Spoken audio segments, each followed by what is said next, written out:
Uh,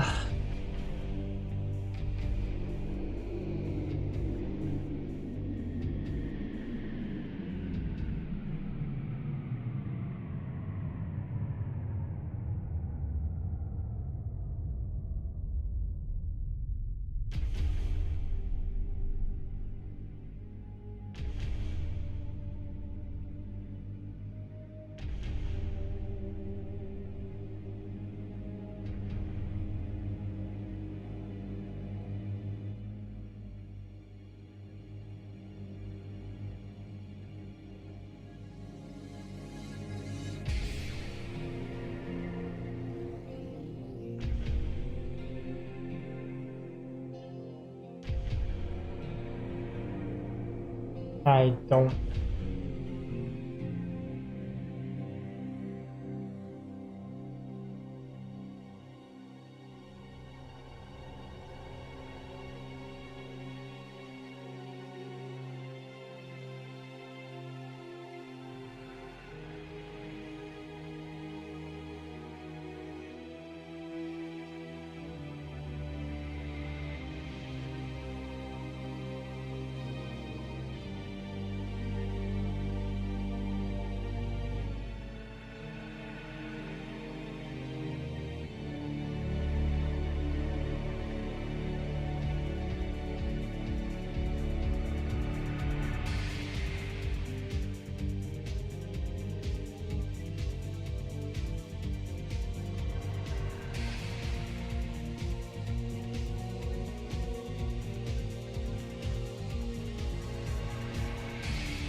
Okay, give me a minute. I'm gonna get spoilers for all the replays.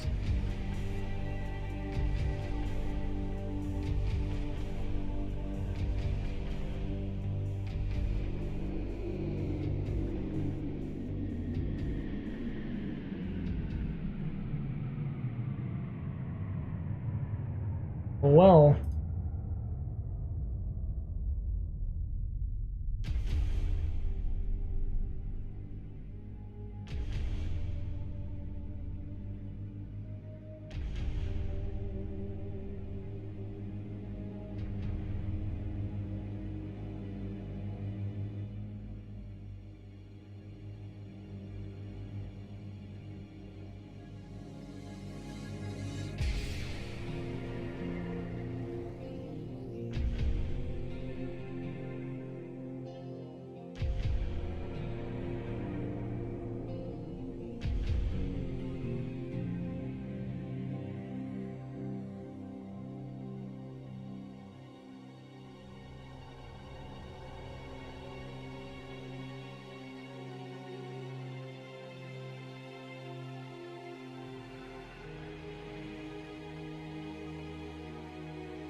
Was the first map supposed to be Apocalypse? Like, no, people didn't play on the same maps.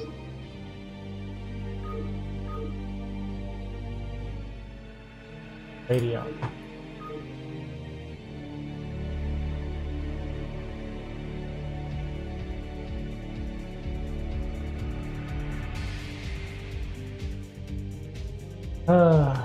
I can't even tell which one's the first game of this.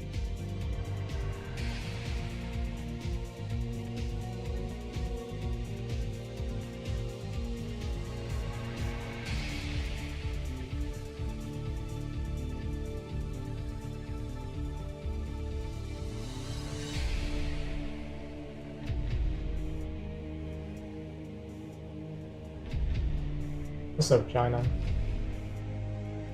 I mean, a lot of people played on a different first map. So like with Nomad and Exit, I can't tell which one's game one. I think is that a lot of times it gets posted in reverse when people like copy it over.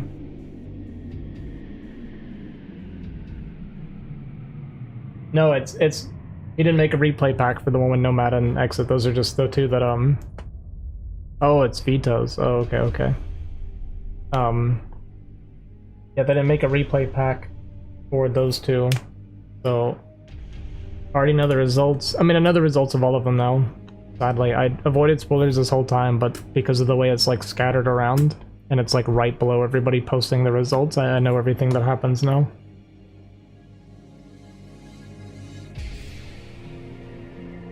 And I had to change the titles of a lot of like the filler games because he, like I could tell that he wrote them in because they just weren't the same.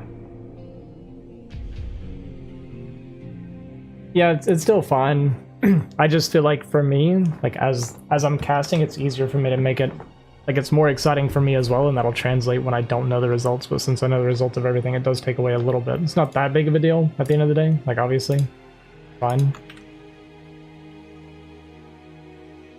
A small thing that I would have liked, but yeah, I think this is game one, maybe.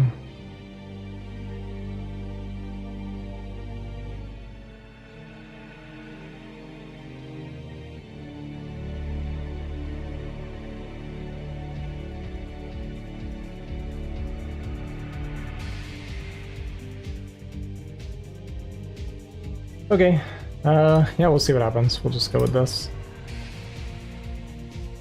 Muramasa, that's me.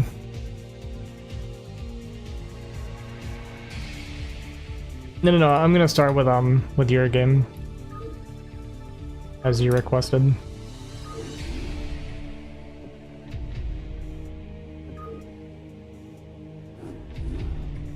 I was just trying to get everything organized.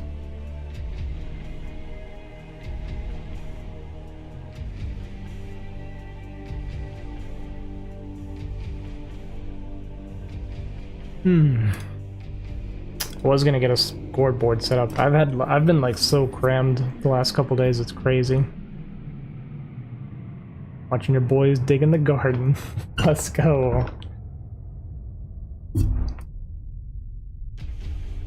Yeah, no, that sounds good. Okay, so what we have here today is the round of 8 for the K-League individual tournament.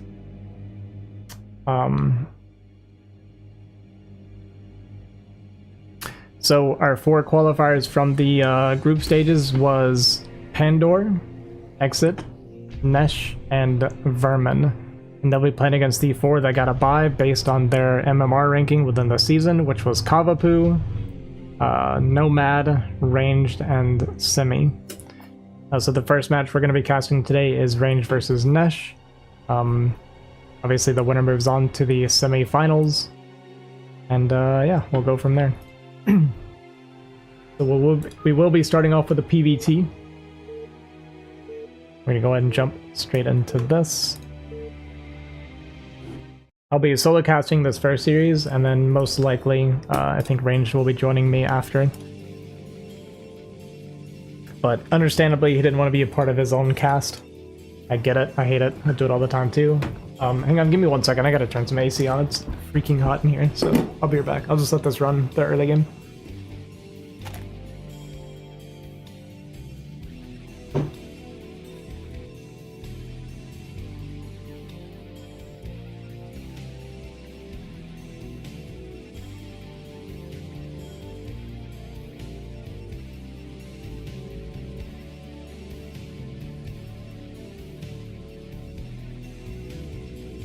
Okay, I will be trying to get all of the games casted today. As most of you probably know, my voice doesn't always hold out very well. So if I get to where I'm losing my voice or I'm having to clear my throat too often, I might stop like a little bit early and maybe finish it up tomorrow.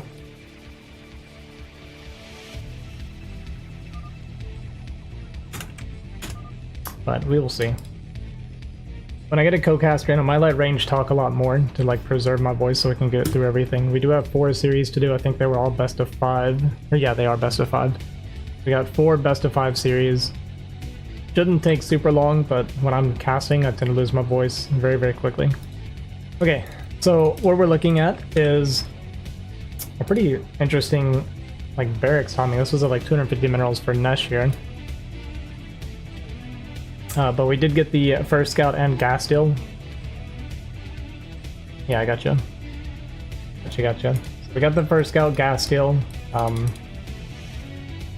So this will just turn into a, I guess, gasless expand or Rax expand. We'll see what the follow-up is going to be here for Range Zealot starting up now. So probably just going to be your typical gas steal, Zealot harass, and we'll see if he wants to go gasless expo or go into goons and continue the pressure that way. You definitely have several options as Protoss when you get this gas steal. And I don't mind going for it on like Apocalypse like this. Like on 4-player maps, pylon scouting, hoping for this. Like I personally hate the pylon scouting, but on Apocalypse, a 3-player map like this, it is a 50-50, so I think it's totally worth the... I don't even know if I'd call it a gamble, because it's just not that much of a gamble. I mean, it's 50-50, right? So I think it's good to go for it a lot of times on 3-player maps. Oh, and we get the SCV kill, which is huge. Very, very annoying for Nesh here. And the probe's gonna get out with 1 HP. So Ranged is doing the gasless Nexus here. I actually like this follow-up, and it's something that I feel like I need to start doing more often. Every time I've seen it, it feels really strong. Because the Nexus is going to be starting. Oh, and Nesh not paying attention, losing his first Marine here, walking into the Probe and Zealot. So this is already like a disaster for Nesh. We've lost 1 Marine, 1 SCV. There's going to be pumping Marines trying to hang on while Range is getting a very early Nexus behind this. Like his Nexus is going to be finished way before Nesh gets to start his. Unless he like maybe starts it out here, but with the additional Zealot coming in, 3 Marines is not going to be good enough without like really good body blocking, which we do not get. 2 hits on the Marine is huge, so continuing to have to pump more Marines. Got even a 3rd Zealot on the way. Gas is up. Cyber Core has been started now. Gonna lose an SCV here, and this is just a nightmare for Nesh to deal with.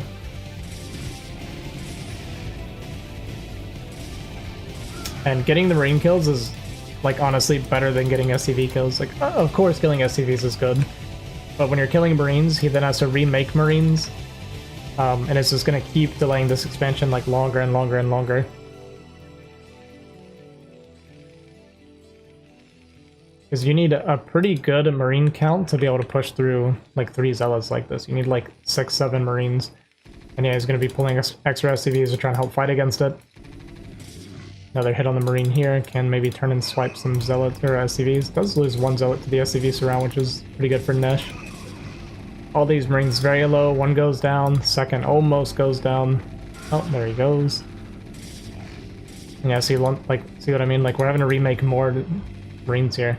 And now I think we have a Dragoon coming probably soon, yeah. Dragoon's coming, range has been started. I mean, this Nexus is like up and running and mining. This is just pretty rough for Nesh here to start. Finally the CC gets to come down, but with another Zealot coming in, and these 2 very weak Marines, we're gonna have to make more Marines, lose another Marine, SCV is gonna get harassed. Like this is, yeah, this is a great start for range here. So much damage. SCV building the CC is gonna go down. And I wonder what Nesh's, or sorry, Range's follow-up behind this is gonna be. We're going up to 3 gateway. So I guess we're just gonna pressure a lot of units and just kind of keep going. Goon coming in with the Zealot, picks off a couple more Marines. I mean, how many Marines have died now? Like 8 or 9, 10? Like, we've lost so many. Bunker finally gets up. Second factory has been started. We got the Vulture coming out, but there's no add-on. And we already have Goons, like, sitting in our front. There's gonna be 2 Goons out before this Vulture is out, like 2 Goons at our front, which could deny the Vulture if we do sit out there. Does want to deny the scouting, obviously, to make Nesh even more uncomfortable. Does give the Vulture a bit of a window to at least get out of the base. But range is going to be done very soon here. Vulture is going to come out north here. But we're pretty decently far from a tank, and we have 5 Dragoons with range about to jump on top of this bunker here.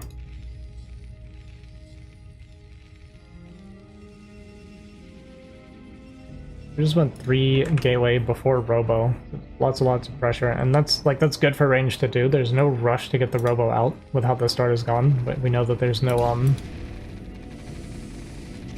unfortunately canceled a attack there, which is barely going to go down. Man, that was really close. That one interrupted shot almost made this a nightmare for range. Maybe not a nightmare, but could have lost some goons. Not quite got the bunker. But with the bunker going down, the game is just going to be over at this point. We got 3 more goons coming in. Vulture dies to probes. Looks like it did at least kill several probes, but we're going to lose our natural command center.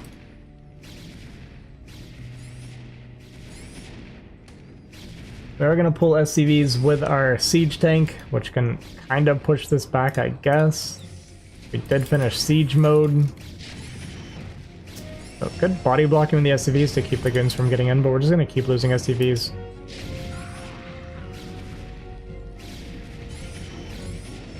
And yes, we're kinda gonna clear this, but I mean, we're down to 15 versus 40 workers right now.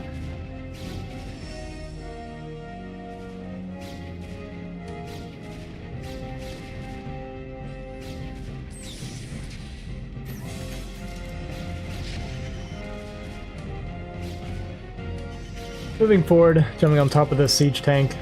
The last one looks like it is going to... Oh, it's gonna die. Barely. Well, maybe we'd get this goon kill, but it's actually still a couple shots away.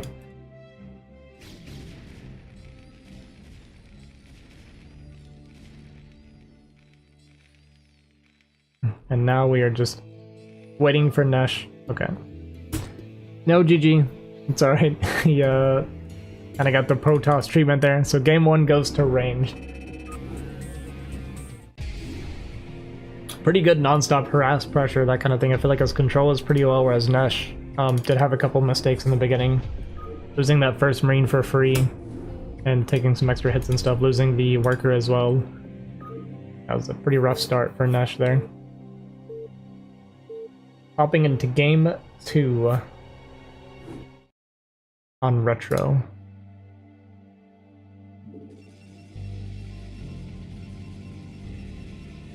Alright, so I guess that means Nesh, the loser, picks the map, I believe, right? So Nesh actually likes Retro PvP, which is interesting to me. A lot of Terrans don't like this map because taking the third is kind of tough, but I actually feel like if Terran likes to play slow, I think this map is actually really good for them, because when you secure the third, you really only have like one area to push out to get into your fourth as well. So I feel like from a macro standpoint, I actually think this is a pretty good Terran map. Just the ramps and attack paths in the beginning can be kind of hard for Terran to deal with, like getting up the ramps onto their third early enough is a little bit of the difficult part. It is also a pretty large map, like Crossbond is a very big travel distance. So a lot of Terrans, of course, don't like the bigger maps against Protoss as well, because they can expand everywhere, and then you have to worry about the counterattacks, and just Protoss running around in general can be a bit of a nuisance for Terran to deal with.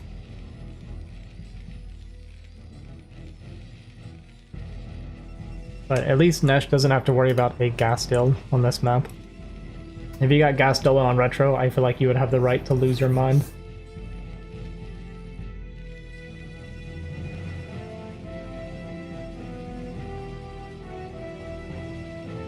I also do feel like Nexus first can be pretty good on this map. Like if you're cross spawn, it's very difficult for Terran to do anything against it. But on the flip side of it, I say it's good. On the flip side, if you're near spawn, the travel distance actually isn't that bad.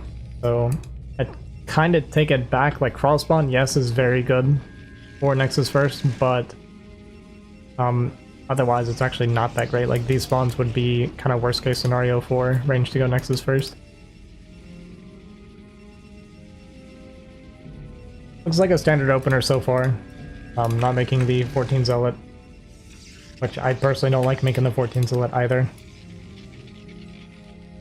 Sometimes I won't skip it, like if people, when I'm playing against people that know me, I won't skip it as much. Because they do like to do like a lot of like rack CC, because I do open 23 Nexus so often. And with 3 on gas here, it looks like it is going to be a 23 Nexus 4 ranged. Very standard openers so far here.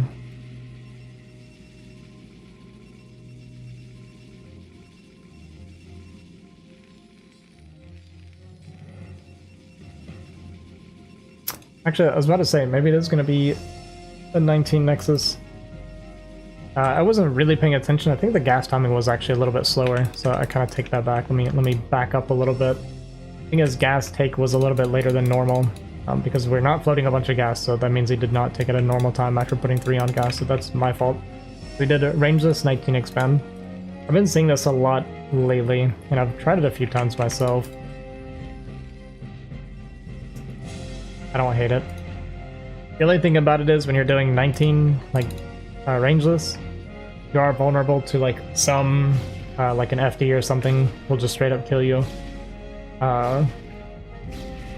And you don't get the extra goon to block the vulture in time. If you send the goon out. Right? Am I wrong? Or is this vulture late? Maybe I'm wrong. Maybe that's 21 Nexus. No, 21 would be the extra goon. Either way. Forgive me. We are going to send the second goon out, which means the vulture does get inside, so actually really unlucky for ranged. Not sure where the goon was going either. I was going like up to the north, kind of following where the other goon was going. So I wasn't paying the most attention. I kind of got screwed up with what I was calling the builds here. Made a lot of mistakes talking about that, and then wasn't seeing why range was sending this extra goon out. We are going to lose several probes, so this is already a very, very good start for National. Killing those probes makes it where playing against ranges doesn't feel so bad anymore. Losing the vulture is obviously not great because you can't get the mines on the field, but killing the like 3-4 probes is definitely worth it for Nesh. As you can see, we have the SCV lead as our CC is about to finish. It'll be about even, maybe like a slight lead still. But that's always good for Terran in TVP. We actually started the mine upgrade after our vulture died, which is kind of surprising to me. 3 goons coming out to the front, 4th one on the way. Range is not done yet.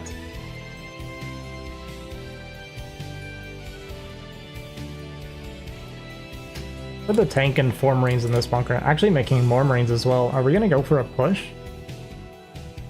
The extra Marines makes it feel like we're going for push. We're keeping them on the high ground to kind of keep them hidden a little bit.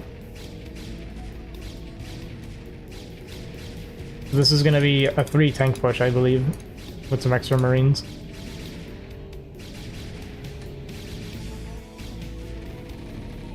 Yeah, and range going forward to try and jump on top of this tank, but a very quick pullback from Nesh, and it looks like we also got the attack bug.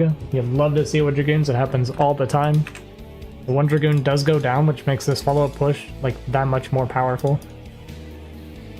Yeah, we're going for a second add-on. And starting vulture speed. I kind of thought we would go 3 tanks and then be pumping vultures out of this one. But I guess it's going to be... Well, you don't need the second add-on if you're going to do... vultures behind this out of the two. I guess he wants to start siege mode, is what it was all about. So it'll be still going to be 3 tanks, with the siege mode coming in behind with the vulture speed. And we'll be rallying vultures. We are supply blocked, which does suck when we're going for a push like this. So our vulture follow-up is going to be a little bit behind. We already killed 1 Dragoon. A lot of Marines here with the push, bringing a couple SCVs as well. We got a shield battery coming down for ranged. Oh, we were going DT drop. Sorry. DT could actually work really well against this. The eBay is not done yet, but he should be able to finish it up and get turrets up in time, so... The only worry then would be the DT drop counter. And obviously if we can like kill the SCVs and stop the turrets, that would be amazing. Siege mode is done. And we're gonna see some turrets coming down. Oh, bunker. Okay, we're gonna get a bunker. If he doesn't start a turret, the DTs can clean this up, as well as the fact that we're gonna have a shuttle coming out for DT drop as well. And no academy for a scanner either. Yeah, there's a turret coming down. And we also have 1 defensive turret, at least. But we'll see what range's follow-up is going to be here. We got 1 DT on the way. Looks like we got supply blocked from losing these pylons. So we had to start a bunch of pylons here to try and get units out. But with the turrets finishing, the extra bunker, making supply depots. Ranged also on 2 base. Not looking very good for ranged here. Breaking this position looks pretty much impossible at this point. We do see the shuttle started. And now we're just not going to go into this with the DT, as he shouldn't, because he knows the turret is up there.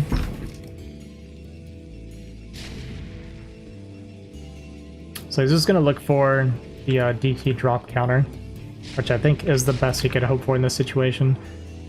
If Nesh like just doesn't get detection up, because like we're full rallying units across, there's a chance that this actually could get a lot of damage done. And if he gets enough damage done, then even losing his natural, like he could still play from there. So this could get very dicey here very soon. We'll see if Nesh can like maybe just start throwing. He'll need to like throw turrets all over the place. Oh, and I guess he caught the shuttle coming. He must have caught a glimpse of it. Or he just got really suspicious.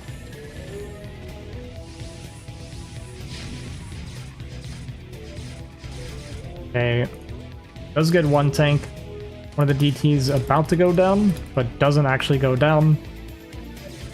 Now this becomes very annoying for Nesh to deal with. Gonna start laying mines. Needs to start some extra turrets in his main base. The sooner the better.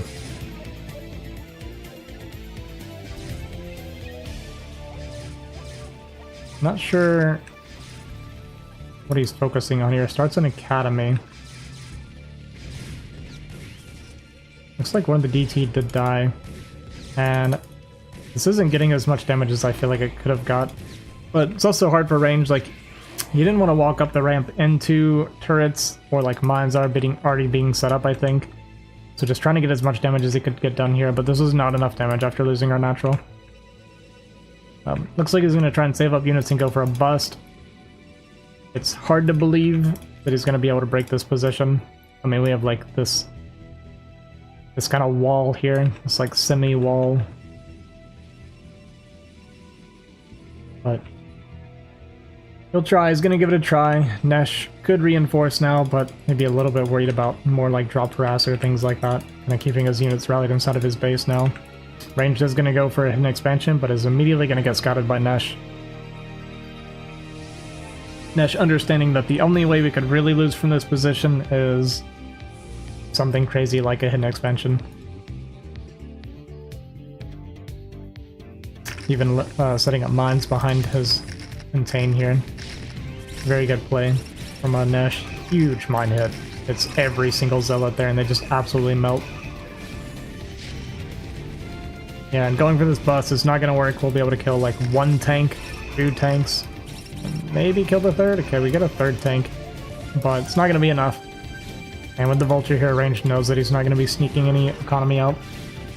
So I suspect we're going to see a GG here as soon as he realizes how much army is here.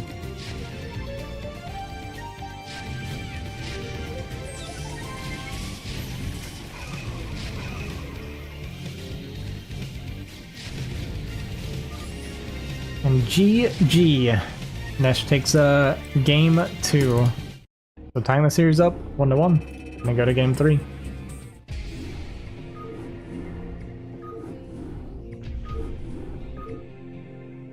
On Radion. Radion, in my opinion, is a fantastic 12 Nexus map. I don't know that Range really plays 12 Nexus though. I don't think I've like ever seen him do it, or if so, it's been very rare. But you don't have to play 12 Nexus on large maps, obviously. Like, just being on a large map already is good for Protoss. You don't have to do anything like weird or crazy with it. Just playing standard on these maps is also good.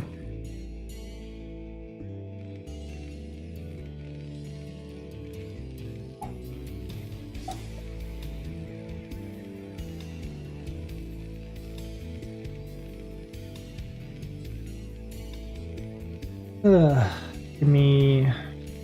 for 1 second here. Kind of speed up through the beginning. I don't think we'll get anything too weird.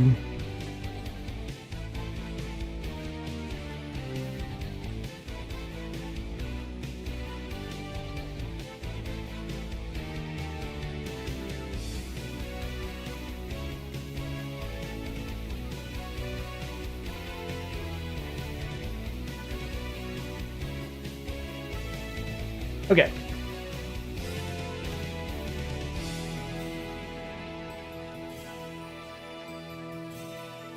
I think I like Radion a lot. Even playing Terran on this map, I don't hate it for Terran.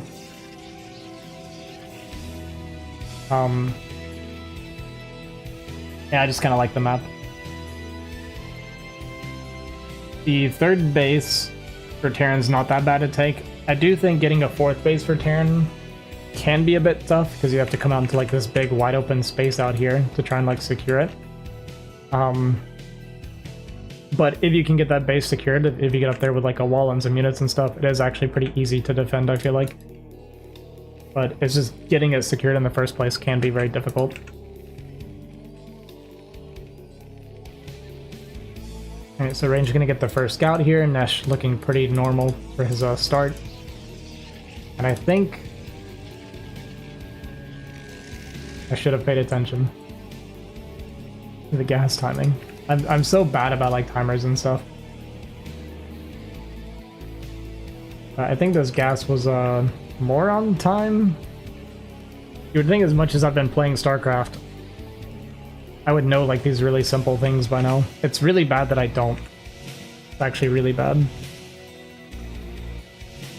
It's the kind of thing that I need to start paying attention to. But yeah, I'm gonna say looking at this, we are definitely normal gas mining. Like this is finishing, we're around 150. Made the extra zealot. So is gonna send that across. Mesh might. Okay, there we go. So he is making the extra marines. But like it was a little bit delayed, so I wasn't sure what the plan was there. But yeah, as long as he gets to like a few marines with the vulture and stuff, you're typically fine. I think against the Keenware, I don't even know. Actually, he messaged me earlier, but I'm going to be casting with Range tonight after this series. Could do a group cast if he wants, though. We are going to have the Zealot that's going to wait for the Dragoon here. This can put like a lot of extra pressure because the 3 Marines and Vulture just loses to the Dragoon Zealot.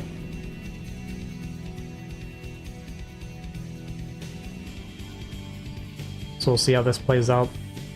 Vulture coming out now, and on starting. 23 Nexus here for Range, so everything looking pretty normal. Vulture's going to come out and actually take a couple hits here before the fight starts. Okay, just 1 hit. It's not too bad. Okay, we shot our own Vulture. Suddenly it's pretty bad. And yeah, we're going to have to pull out the CC here, come back, start repairing our Vulture. And unfortunately, we like lifted our barracks, which is normal. Oh, we canceled the CC.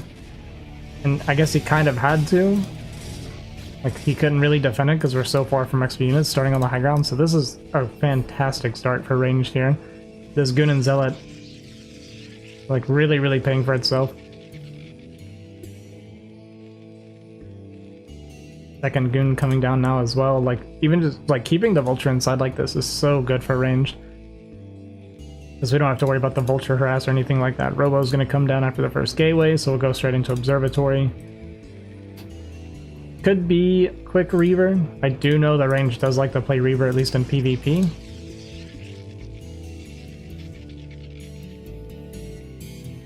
But he should be feeling pretty good right now. Like, it's not going to be some like crazy 2-factor or anything because we saw the CC had already been building. So we don't have to worry too much. He's going to go up to third gateway.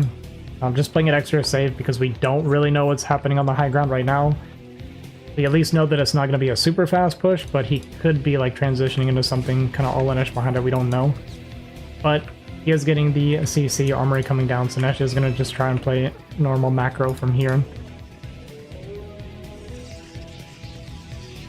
And range could go for a pretty early third once he knows what he's up against. The problem is, like, there's no real way to know before the observer would get out there, or before, like, you see, like, the siege mode, you'll see, like, the units. But maybe you could check the CC, but you'd lose a gun in the process. It's not worth it. But with siege mode, you kind of know. There's nothing coming yet, at least.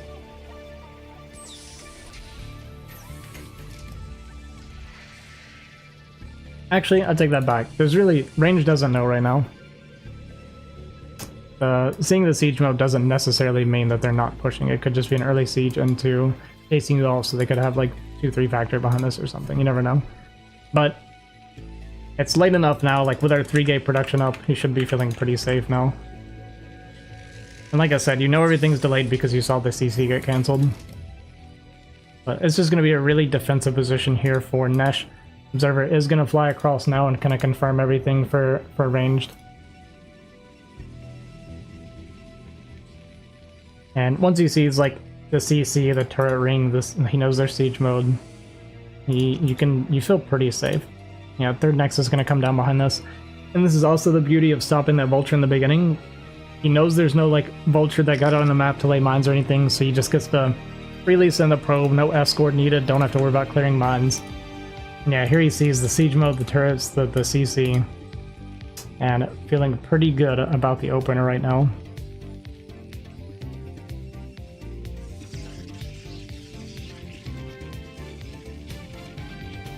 I'm gonna try and sneak it in the back here, and it's actually gonna work.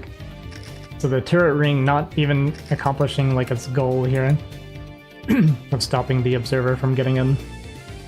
And now range sees a single factory, the armory upgrading, and the second factory just now starting. So range knows that he can basically do absolutely anything he wants.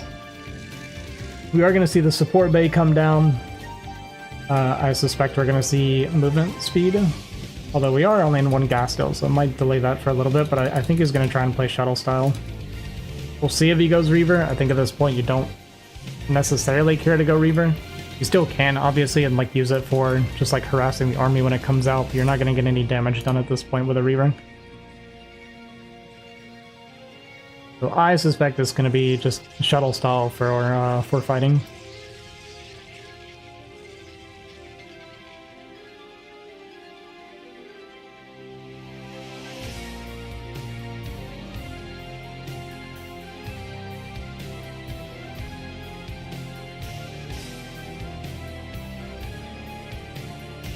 And yeah, that's just going to play very, very slow.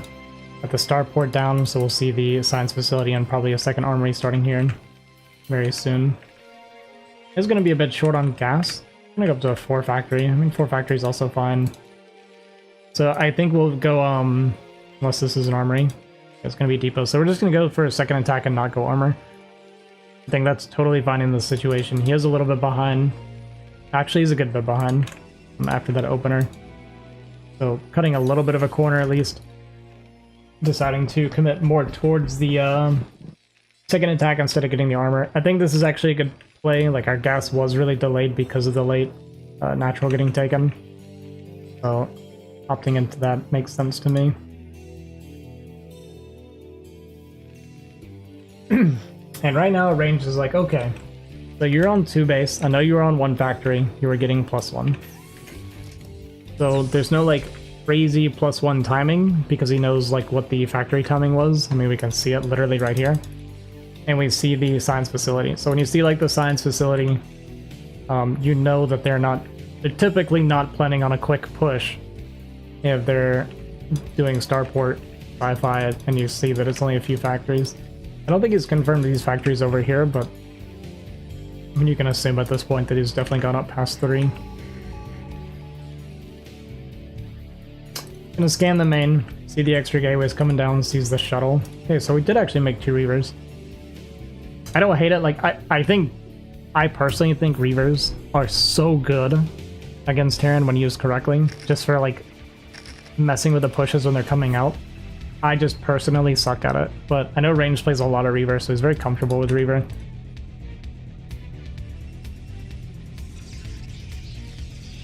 +2 is on the way here for Nesh, and he did actually make a second armory. I guess I didn't spot this, my bad.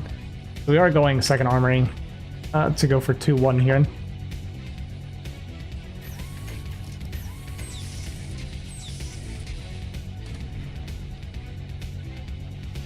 Unsieging, maybe looking to start to take this little area here so we can start a 3rd CC. Could be going for a 5-fact push as well, which would be pretty tough. Where's the Reavers at right now? There we go, so at the natural here. The Nesh might actually be looking to go for it. Making more defensive turrets while doing this, I guess, because he knows that it's shuttle play. This positioning looks like we want to take a 3rd. And a 3rd around 11 minutes is totally fine. It's pretty standard, I believe. Okay, so yeah, we're just gonna keep playing Macroid. This is what I originally thought, and then I thought maybe you would see like the CC starting on the high ground a while ago.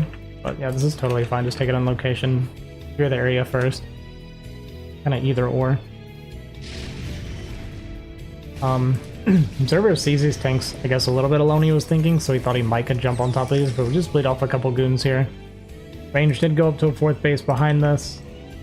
Continuing observers, we have 3 shuttles in the field, I think. Oh, sorry, I'm completely sorry, I missed this. Yeah, 2 shuttles flew in. Looks like it kind of just started though, but yeah, my bad on that one.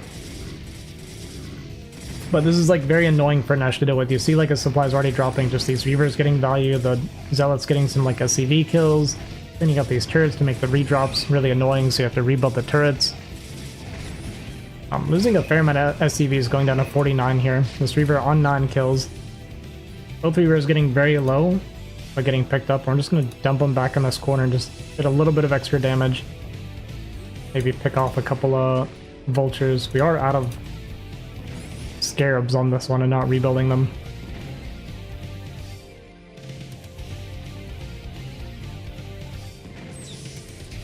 This is going to dud there. Siege tank going to siege up, kill that Reaver. Not continue to make scarabs, so this is going to go down as well. But the damage is done, like you see in the supply now, a big supply lead here for Nesh. And it looks like we did a bit of a counter drop, but according to the worker, kind of looks like we didn't really kill any workers. I guess we killed a cannon, and probably not a whole lot else.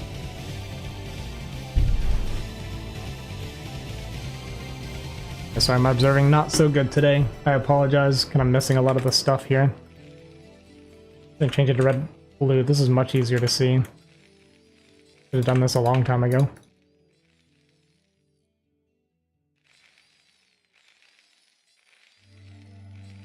We did finish the 1-2 for Nesh, and we're going up to +3 attack. Ranged is on 4 base, but you kind of want 5 base against the 3 base Terran typically. Like, he did get pretty good damage. He could very easily take this base, and is just like Vulture and Mine being a little bit annoying for him here. Kind of delaying him. He definitely wanted to take it sooner. Got 4 shuttles full of Zealots here, okay, and 1 full of High Templar. Looking to just kind of fight this army possibly. We are max versus 140 right now. And all the army is here in just this one position.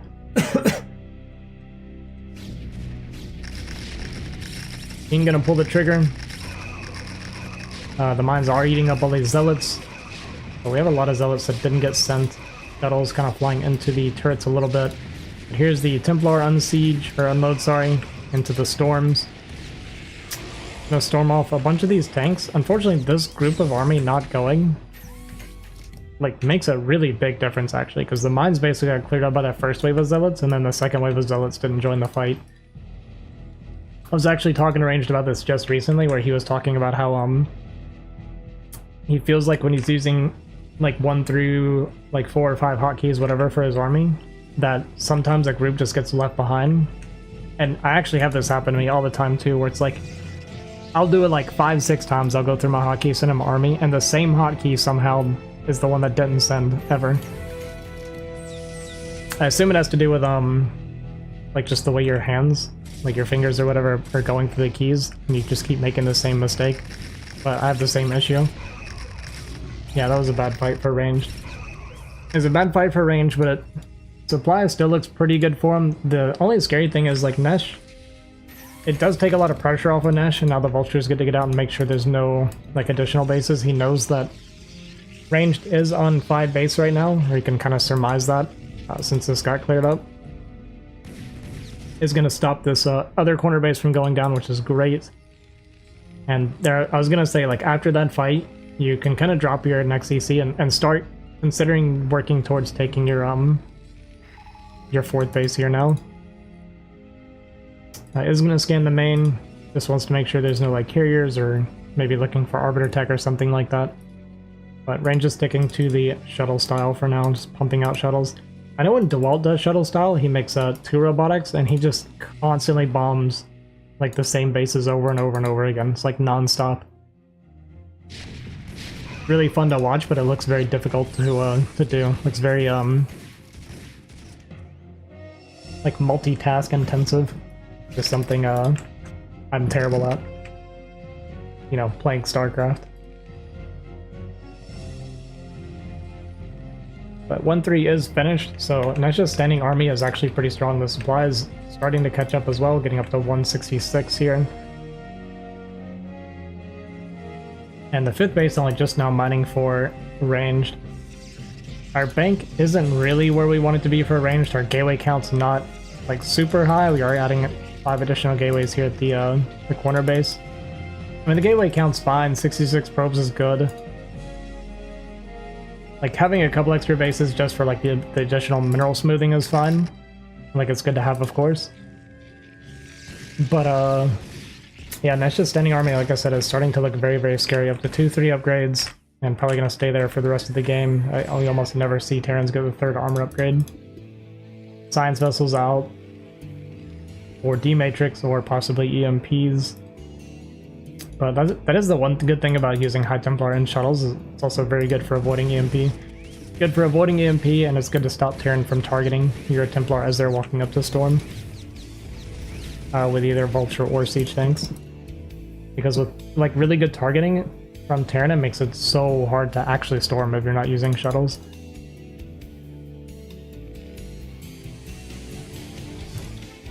Here we're going to fly the CC over. Ranged is actually just going to barely miss the CC coming.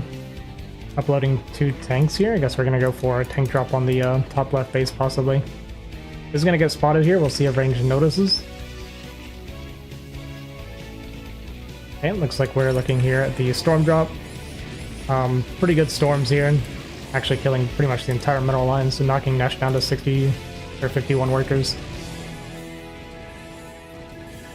That was very good for range, and now you see the bank, like, really starting to kind of explode for ranged. So for ranged, you're kind of looking to use your bank to eat away at this army. Obviously, if you can, like, deny the space and make it hard for Nesh to mine from it, this is great, because he did just mine out his main. Natural's getting a little bit low, although he killed all the workers, so this will last a little bit longer. But this base being taken surprisingly for free. Very vulnerable to shuttle drops. I think Range just kind of didn't realize it was being taken. He kind of just missed the CC flying over.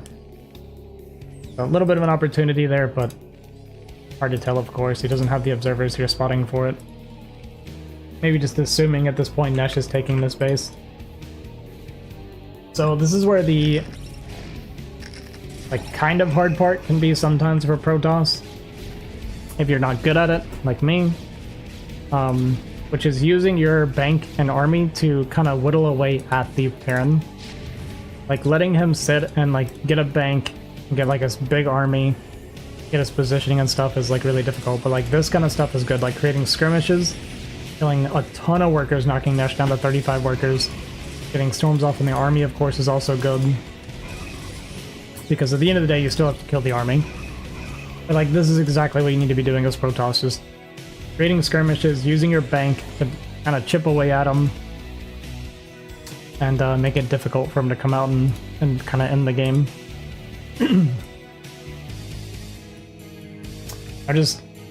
It's not that big of a deal right now because Ranged has such a big bank.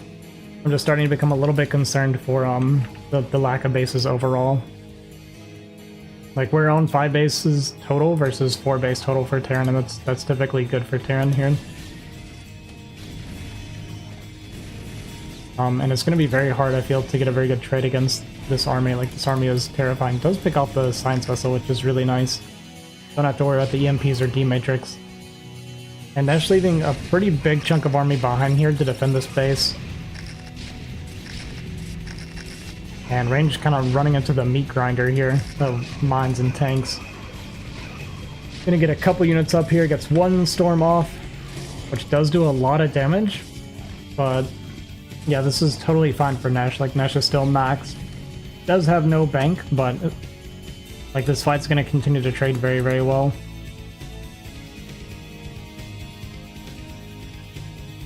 Kind of taking this base more as like a denial. Okay, now we're bringing the probe. Okay, the probe does actually make it down here to take this base now.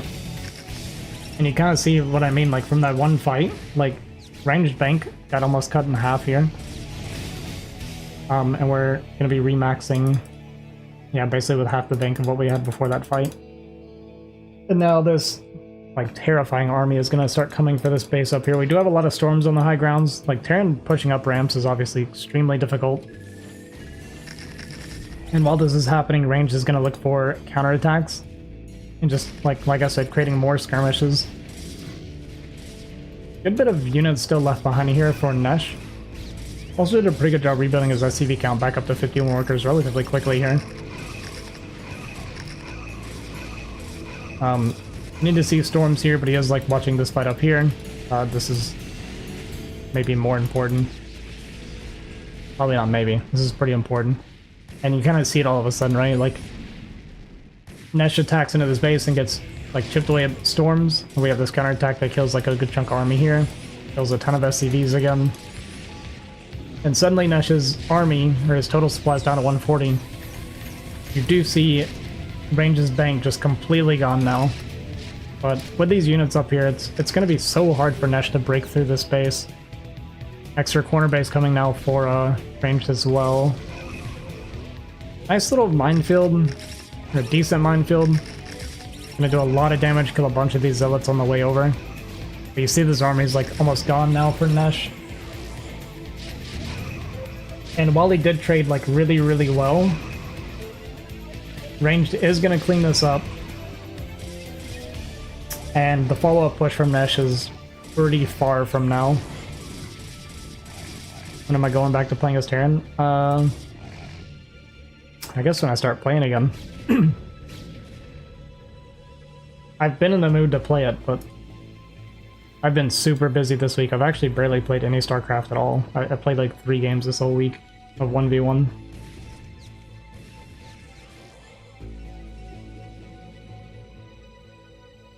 I got one more show match as Protoss today. I'm playing against Kava, I think. And I should be pretty much done with Protoss at that point.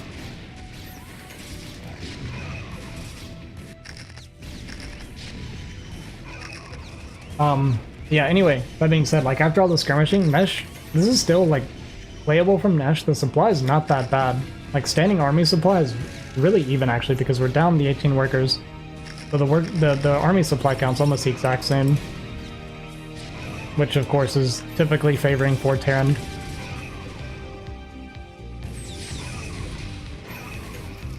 Love to see these vultures get up here and join the fight.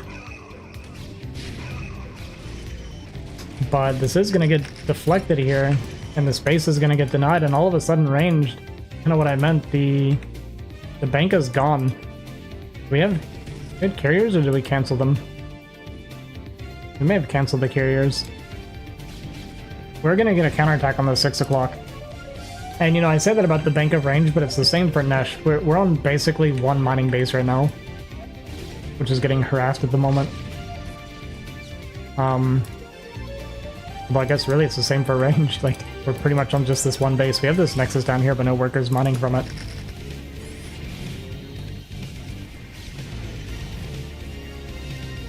Yeah, this game's a bit of a scrap, but it's starting to look favoring Nesh by a pretty decent bit, I think. We are down to 33 workers, but this location shouldn't be breached. For the 3 tanks, yeah, and extra vultures, definitely not. But right now, Nesh is, like, not mining at all. So if the game gets dragged on and we can start mining this base, if we could somehow maybe get workers down there. I don't know if we have any shuttles. Yeah, we're just gonna go for it? Okay, I'm sending this to the natural over here, I believe. But, like, maybe trying to shuttle some workers could be good. Or just escorting them down could be good, but... At this point, like, as range, you're very afraid of, like, trying to get workers down there. Because if you send a full transfer and they get caught and die or something, you're suddenly broke. Okay, we do have a shuttle here looking for a storm drop. Is this going to be 4 High Templars, so no Zealots to tank for the siege tanks with the unload? But if we can somehow get, like, really nice storms here, Nesh will be completely broke. Here are a ton of scans going down, kind of scanning to see, like, how much are you mining? Are you still making carriers? Like, not sure. Like, trying to get an idea of, like, what the situation is.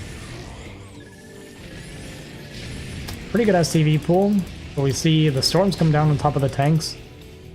Does kill one tank, almost kill the other, so we didn't lose very many SCVs there. Pretty good reaction from ranged. Storm and mass stargates. Yeah, we have a lot of gas. Yeah, we see a lot of High Templar coming out and spinning that gas bank.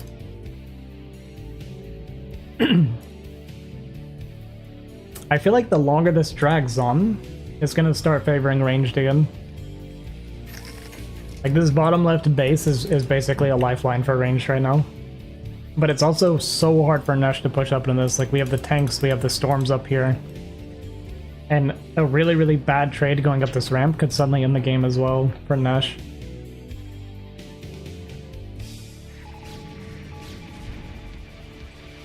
But this has been a very tight game.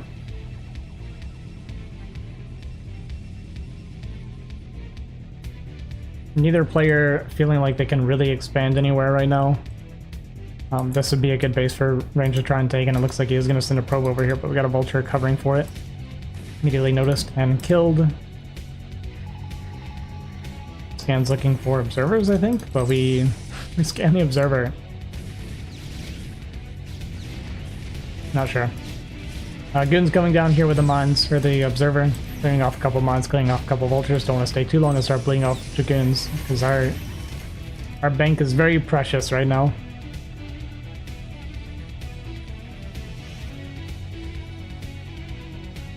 And you can usually tell, like, when a game's, like, really tight like this, and neither player's, like, really confident what the game state is.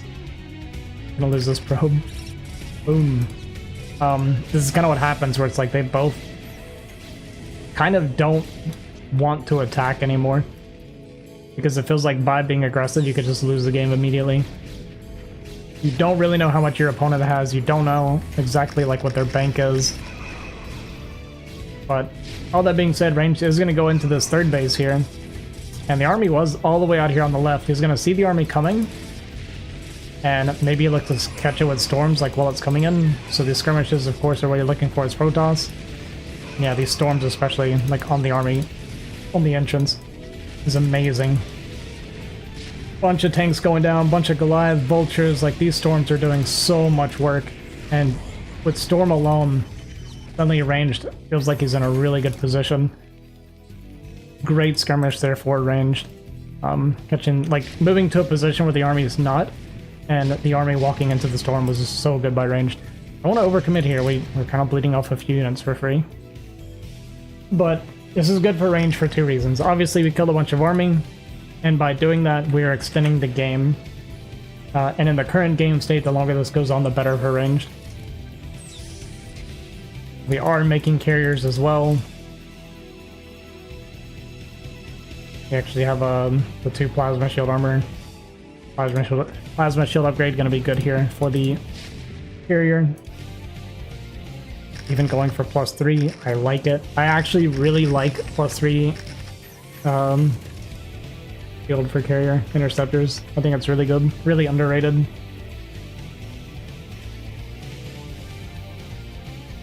And what do we have for Goliath count? We have 2 Goliath. And that might be I think we have 2 Goliath for our anti-carrier right now.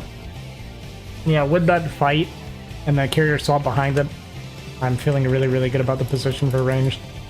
Up to 5 carriers now, 2 more on the way. Our 2-2's about to finish.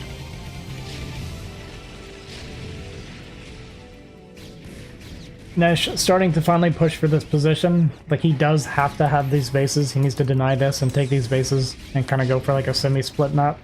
But I think once he sees the carriers, he's going to realize it's doomed now.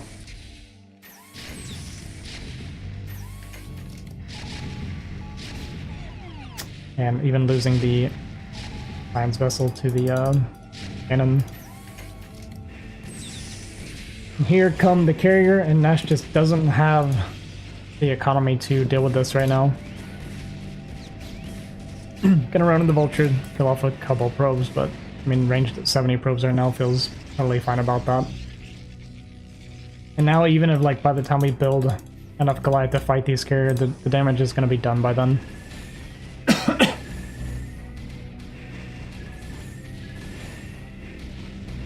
And this is basically the last of the mining for Nash. We have a little bit here at the third, but it's very, very little.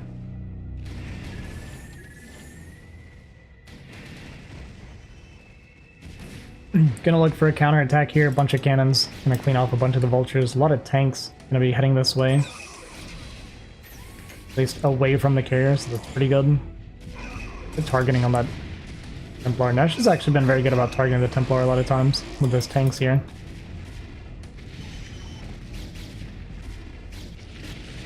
But killing his base, unfortunately for Nash, is not going to be good enough because we are broke. And we just can't get enough Goliath out to stop the carrier at this point.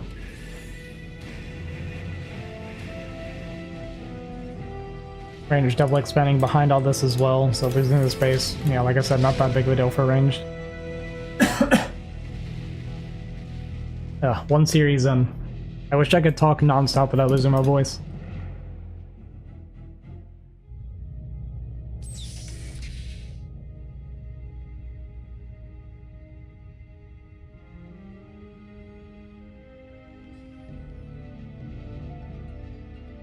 And yeah, game's over. Nesh just has to accept it. He's not really mining anymore. We have enough to make what? 2, 3, 4, like 5 Goliath maybe.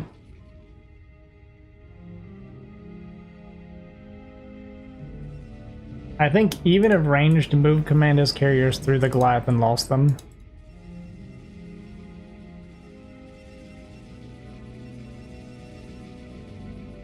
Well, we're only making carriers, so I'd probably lose for that. But, yeah. I don't think we're going to see a mistake like that, so it feels pretty doomed. Nesh is going to go for kind of this last hoorah push here. Long distance mining from his third, just whatever he can get, lifting a CC. But not really having anywhere to even land it.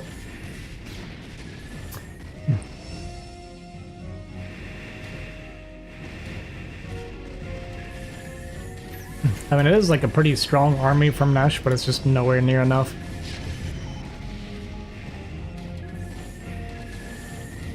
And every Goliath is like absolutely precious. So each one that goes down is basically permanent damage at this point.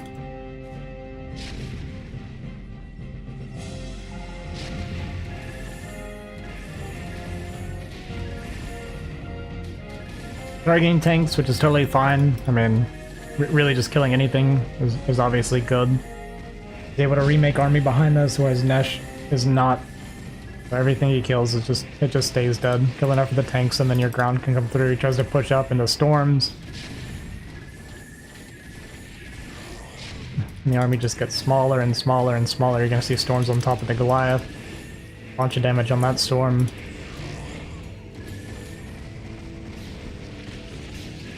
Down to our final 5, 4, 3, 2, and gone.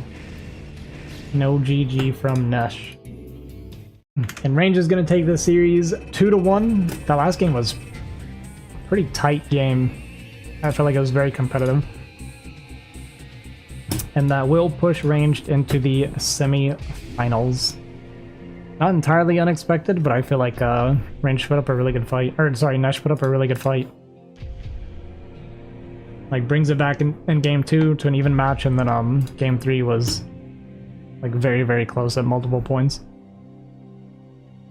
But as we all know, that carrier swap, very, very difficult to deal with in low eco situations. Alright.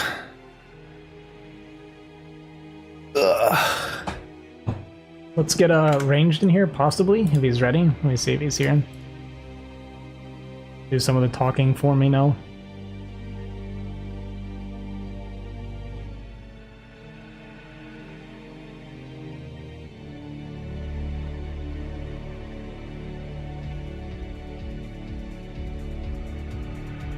What's up? Yo. I'm ready to do this. Yeah. Ready to talk for you. It's crazy, man. How long have I been streaming? Like, I guess it was an hour. I lose my voice so fast, and it kind of makes me sad. Gotta get that figured out, man. Yeah, I know. As soon as you can. Alright, we're gonna do Simi versus Vermin next. I don't want to save the other two for later. I feel like Kava and Pandora is like really high quality, and Nomad and Exit, of course, is always fun. Yeah. Nomad and Exit should be fun. Yeah. Sure. I'm sure they'll be talking in game. I'm excited well. about this series here. Oh yeah, Vermin and Simi? Yeah, because I didn't get to see any Vermin games in the group stage. Yeah. But seems like I was surprised to see him winning out over you and Herman, so. Yeah, I beat him in game 1 and just kind of a standard macro game. And then game 2 I died to, yeah, game 2 was a nightmare for me. And then I died to a Lingolin in game 3.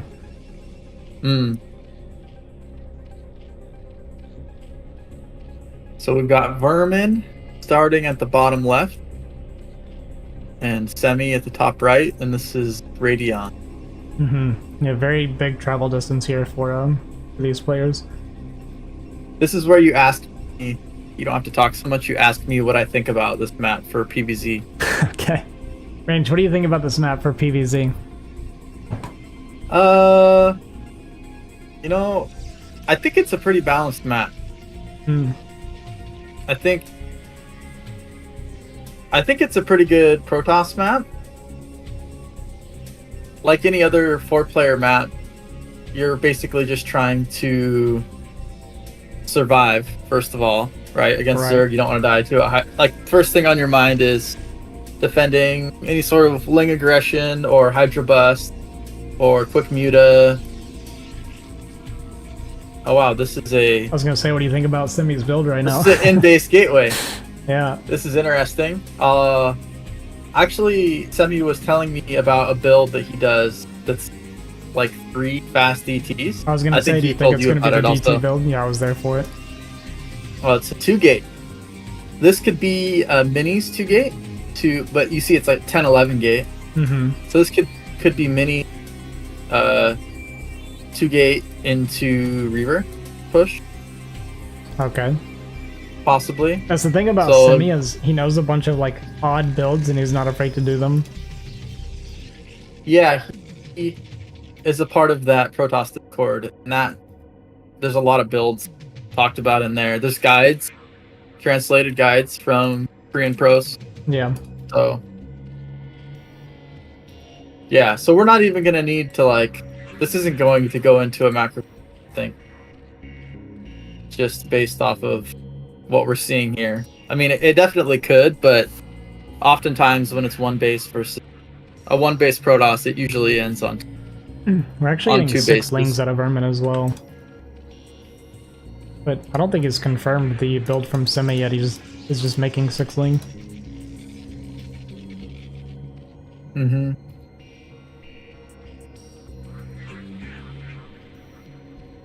And I actually missed the first Zealot coming, but that's not that big of a deal.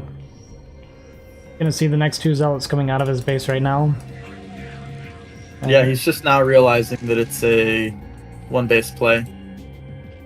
Right? Yeah. Yeah, he should know now. Well, I mean, he Is he gonna definitely hide knows the now. drone? It's hiding the drone. You think he's gonna do the... Yeah, it's gonna be the hatchery. Okay. Oh, wow. Okay. Is Vermin a cheeser? I've never seen Vermin cheese before, but he's been doing it a lot in this tournament. Well, this is interesting because I'm sure that Semi saw the drone come in based on where the gateway is next to the ramp, but he was focusing his attention on the Zealots. Yeah, so he may have missed it. I think he has no idea about this. And it looks like there's enough lings here, unless Semi can get into a better position behind the gas. Yeah. Okay. Yeah, he should be doing okay here. He's at least going to get a lot more value out of his Zealots. Yeah, and he's got 2 more Zealots coming in as well. Mm-hmm. See the core on the way. I think this is going to be the build I was talking about, the Zealot push into Robo.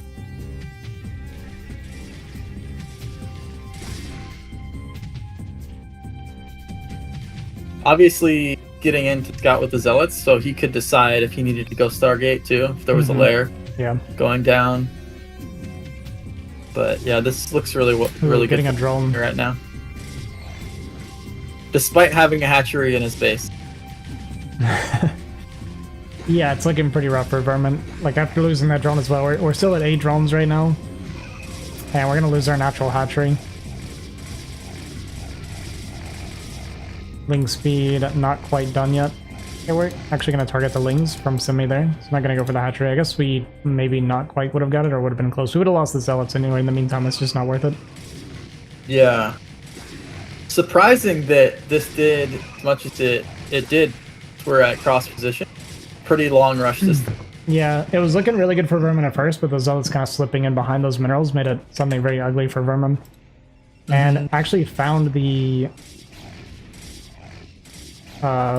hatchery here. I think the creep showed and he noticed it was there.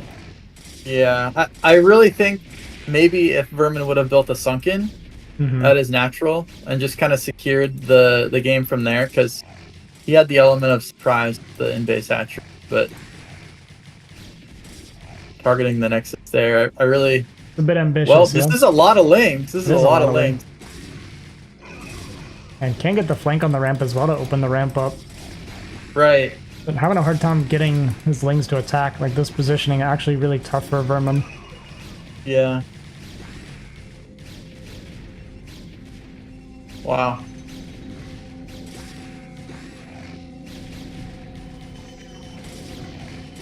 Yeah, there's a support bay coming down. Supply blocked, unfortunately. Otherwise, we'd be making a lot more links. Yeah, he lost the Overlord that was there with the hatchery in the main. Definitely hurt him a lot. Doesn't seem like there's any sort of follow-up now. It's just gonna continue in the lanes and hope just that keep trying. He can bust, but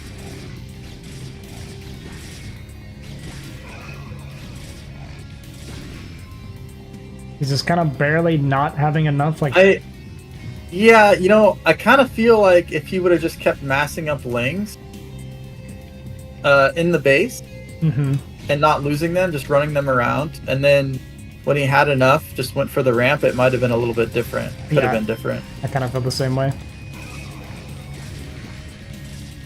But all that being It looks said, like Simi's kind of barely holding on. We do have the Reaver about to pop though, and it feels like once the Reaver's out, it's gonna get really, really hard for Vermin to do any real damage.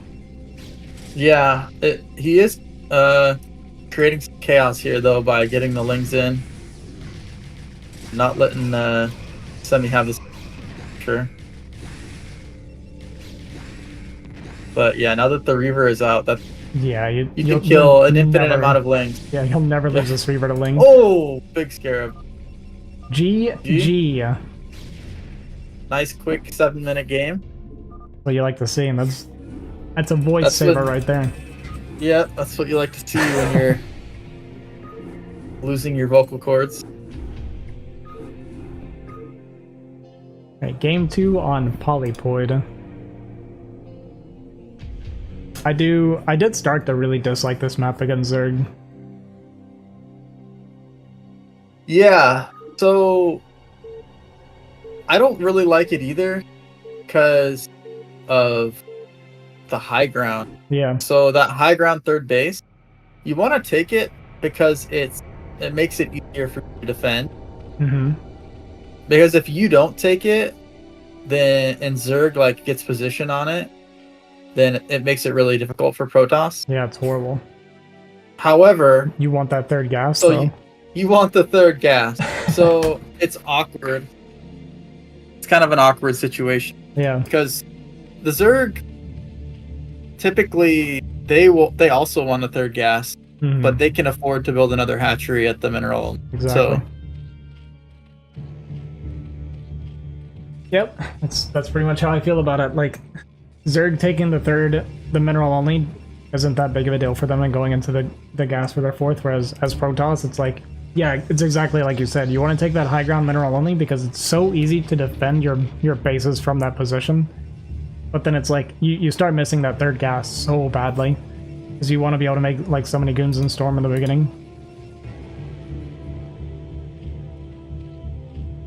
yeah. And generally, you don't want to be very zealot heavy.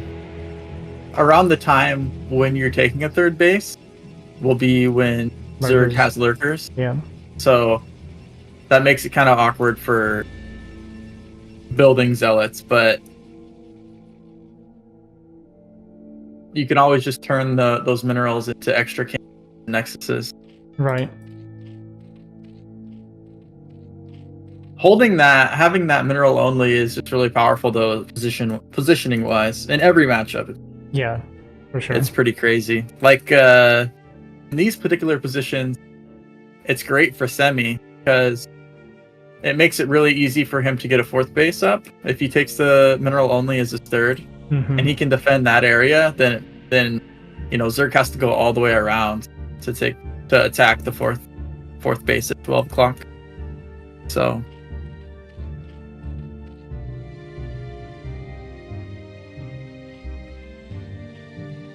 And Vermin go for the 6 Lings again. We'll see how Semi responds. Because I was actually talking to him about it, and he seems opposed to the 2 cannons against 6 Lings with an overpool. you were talking to Semi about it? Yeah, I was discussing it with Semi and somebody else. And I personally feel like you want to drop 2 cannons, but he seemed to think that you don't need to do that. So we'll kind of see how he feels, or like what he's going to do here. Versus 9 pool, you definitely want the second cannon because the Lings come so quickly. Yeah. And they can be building more Lings behind. So it wouldn't necessarily just be the Did he not notice? the 6th. Is he just dead? Oh wow. Okay. Probe blocking. Good. Body blocking. But to me, What I was gonna to me, the whole point of the 6 Lings is to jump on top of the cannon, though, to kill the cannon. Yeah, absolutely. Absolutely. That's usually why you build 2 cannons. But in this case, the difference between the overpool and a 9 pool is a 9 pool will get there before you have the money to build 2 cannons in a gateway Mm-hmm. and block with probes. Like like, how should I explain this? You have to cut a lot of Yeah. probes and stuff in order to get the wall completed. So you may as well just build the second cannon. Right. Whereas with the overpool, it's late enough that you can get the wall up and like put 2 probes in the wall. I guess it also depends on your spawn though. Like, if you're top right or something, you need 3 probes, which kind of sucks. Right. Yeah. My thought was, like, if someone goes overpull 6ling, making the second cannon after the gateway so that you're not sitting there with your probes and not mining for so long. Yeah, absolutely. But in this case, it didn't it. really matter because he tried to do a run by and lost a bunch of the lings, so we don't have to make the second cannon either way. My understanding was just that the amount of mining that you lose isn't worth skipping the cannon before he does, because otherwise you're waiting for the zealot to come out, which even then you still end up leaving a probe behind. Yes, yeah. Looks like the probe's getting a full scout, gonna find the Hydra Den, and Zealot getting into the natural. Yeah, this is really good, just interrupting the mining some. Gonna force a couple more lings as well. That 1 ling in the main finally going down. I didn't see how many kills it got. I don't know if it got any. I think it got at least 1. I feel like I saw it get 1. Okay. And we also have the Zealot at the third base. Yeah. The element of surprise is completely gone for Vermin. And I wouldn't be surprised to see Semi just completely skip Stargate because there's no need for it and go into Citadel. Starts his +1 weapon. It's a drone kill. Actually gets another one at the third base as well. This is like a really rough start for Vermin. Citadel goes down, an extra gate. He's got 3 cannons. Pretty much set up. Yeah, I think Vermin's probably still going to go for it. Yeah, at this point he kind of has to, I guess. Like, now that we've made these Hydras anyway. He could do a few Hydra and then go into like mass drone behind it, but he's already lost like 2 or 3 drones and he's not mining from his third yet.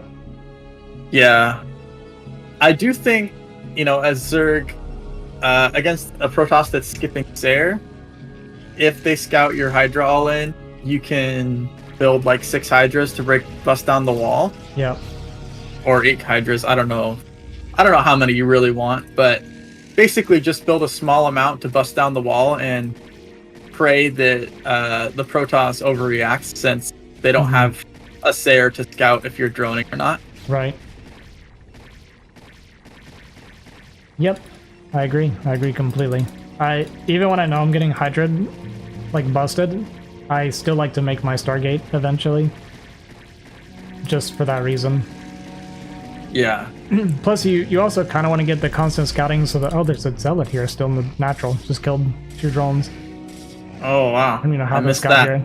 Did he kill it, or did it go around? It must have have gone around. 3 drones going down. This is really rough for Vermin now. Yeah, I was gonna say, like, even when you're getting Hydra busted, you still want to make the Corsair, so like you have an idea of like the lurker timing, if they're making a Spire, that kind of thing. Just to have 1 Corsair constantly checking. But obviously there's no rush for it, like when you know, like the situation like this, we saw it was a layerless, like mass Hydra. Going for it. He does get on top of one of the cannons immediately, but those Zealots are body blocking for the rest of the cannon, so... Yeah, and 2 more cannons finished behind that now. Yep, and we're double the workers, so Semi in a really good position. Didn't even kill the Forge. It looks like the Forge, the +1 is going to complete, and that's really huge. I think Zealots kill Hydras in 7 swipes instead of 8 with +1 weapons. Yep. So it's a huge upgrade.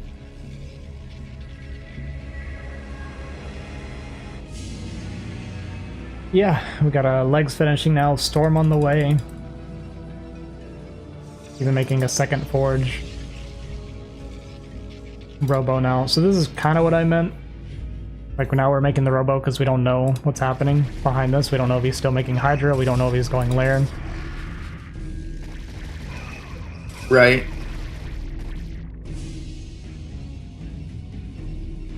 Like, he could be prepping for observers right now, going Zealot Templar, and then a bunch of meter come in, you know? And then suddenly, like, he'd be... a lot of time would be bought. But that is not the case either way. Vermin just continuing to make Hydra, made one drone in his third base. But, like, now he has the economy that he needs to finish this game. Yes. You know, I would be a little bit scared, like, I feel like these Templar were a little bit late. I'm not sure, I could be wrong. But it seems like the Templar archive was quite late. Yeah, he went for, like, the extra gateways and a bunch of Zealots first, into a slower Templar. Mm-hmm. But oh, now, there's a storm, though. Storm comes out, Dang. It's like a million Hydra, and GG is called. So Semi takes the 2-0 against Vermin. Nice job, Semi. Proud of you, Semi. Pretty short game. Yeah, it was nice. Two weird games, honestly. Like, I feel like for Vermin, like, game 1, Simi made weird, and then Vermin went for this proxy hatchery in response, and then game 2, the beginning was kind of a nightmare for Vermin from the very beginning. Yeah. Yeah, there was so much early pressure on Vermin. Alright, so we're gonna jump into Exit versus Nomad. Oh boy. Right now we have two Can you hear Protosses me in the rubbing my semifinals. hands together? The first map is going to be a Citadel, which, in my opinion, is one of the most Terran-favored maps TVP that I've ever seen before. It's a pretty good Terran map. I think you know it's a good Terran map when you hear Artosis saying that he thinks it's a good for TVP. That's because when you know. That's when you know, because according to Artosis, like, you know, there's no good maps for Terran. But it is cross positions, so Nexus first? It could be Does Nomad. like the Nexus first? I was feel gonna like say he does. He loves his Nexus first. I feel like he does it quite often. But the thing is, Exit knows that Nomad likes Nexus first, so... Okay, it's just gonna be a Ford Gateway. Yeah. No chat so far. It must have all happened in the lobby. Yeah, I'm sure it did. Now we're focused.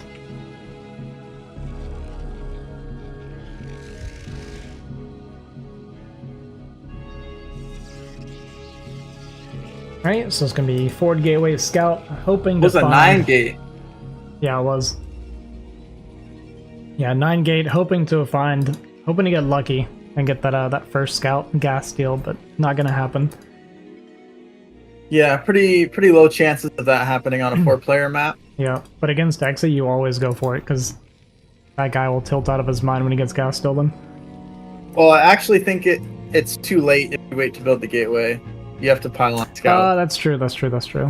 So yeah, that is true. in this case, something like this is good against a Rack CC. Mm-hmm. Which Exit also does do a fair amount. Mm-hmm. But I've found that if Terran does a normal opener, if you don't get any damage done with your initial Zealot or two, your Goon is late, and it makes it really, really difficult to stop a counter push. Mm-hmm. Unless you build a second gateway of your own before your first Nexus, and then that puts you really behind economically. So we'll see what Nomad can get done with this first Zealot. Already interesting. I actually Zealot feel movement. like this is... Oh yeah, he doesn't even... Where's he going with it? Yeah, I'm not sure. He definitely got the Scout, like he knows where Exit is. Is he hiding it? Perhaps? He might be hiding it. That's weird. What do we know about Nomad's It was going Protoss left. Terran, though? Nomad is... I feel like Nomad's really good at PvP and PvZ. and his PVT is like super random. Like really inconsistent. I thought that this was his best matchup. Oh, you think so? I think so. I know he likes to play Arbiter. He's got that kind of old school style. Yeah. 3 base into Arbiter. Just pretty macro oriented. Well, we got the 2 Zealots and the Probe showing up and Exit being completely caught off guard, never realizing that the Zealots were even made. Yeah. And this is already like a disaster start for Exit. Although once this Vulture is out, we're going to be okay. But yeah, losing all the Marines, not good. He did get the eBay almost block. got the block on the factory. And no cancel on the eBay, so we're not going to get the refund on that. Oh. Oh boy. Oh boy. Is he going to lose the Vulture? 6 HP. He's gonna have to rebuild it. Marines while this is happening. I'm so scared for Exit here with that 6 HP Vulture. Okay, he's gonna repair it now. I guess Nomad hasn't been able to start his Nexus yet, at least. Man, this high ground is giving his Vulture is gonna so make much it to the control ramp to in time. Nomad. Oh no. Oh, the Marine. Oh no. I think that Vulture on the high ground should be able to push back, which is really impressive, honestly. Be crazy. And we have a tank out, so I actually don't think this is too bad for Exit, although he is down 6. I was gonna say, it's like, it's not that it was like, it doesn't look that bad like at a glance, but we definitely were not continuing workers, and we lost quite a few workers as well. yeah, we did. Not only that, but we had a lot of workers off of mining just to repair the Vulture. So And he's actually gonna unload gotta and push push the out here. goons back. And range not done yet, so we cannot snipe this Vulture. Manages to not lose anything. And he's supply blocked, so he can't build SCVs until now. But we're still not building any. And these. Oh, Okay, good. Exit just keeping everything alive with 1 hit left, trying to bait the Schoon in, and does actually get the bait, but it was moving away, so it survives the mine shot.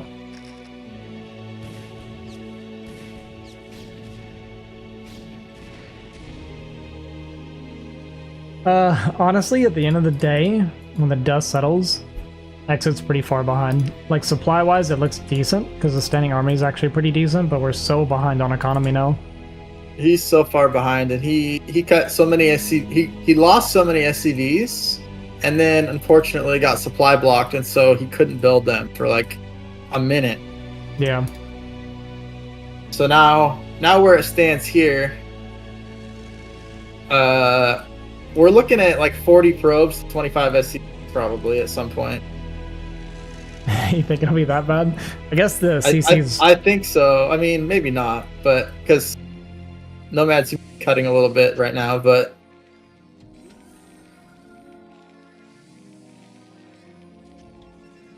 yeah, we are going reverb behind this for Nomad.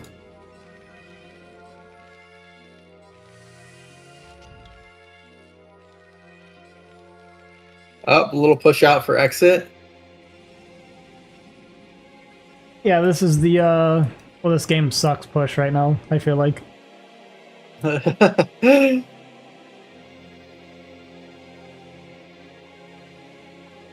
I mean, it could actually get some damage done. We have only 4 units right now for Nomad. Reaver just not coming out. Yeah, the Reaver's just coming out, so... But, yeah, we with don't the have Reaver and siege no yet, siege. though. Siege is half done. Yeah, exactly. So we're not going to be able to siege up here. If we had siege, maybe we can do something. We don't have an observer, though, so this could get kind of awkward. Although we have zealot bombs. Oh! Yeah. Boom, this is gonna kill 2 tanks. Yeah. Huge. Well, that Alright, was so a now disaster. Nomad's just in a huge position. He's floating 800 minerals, but it doesn't matter.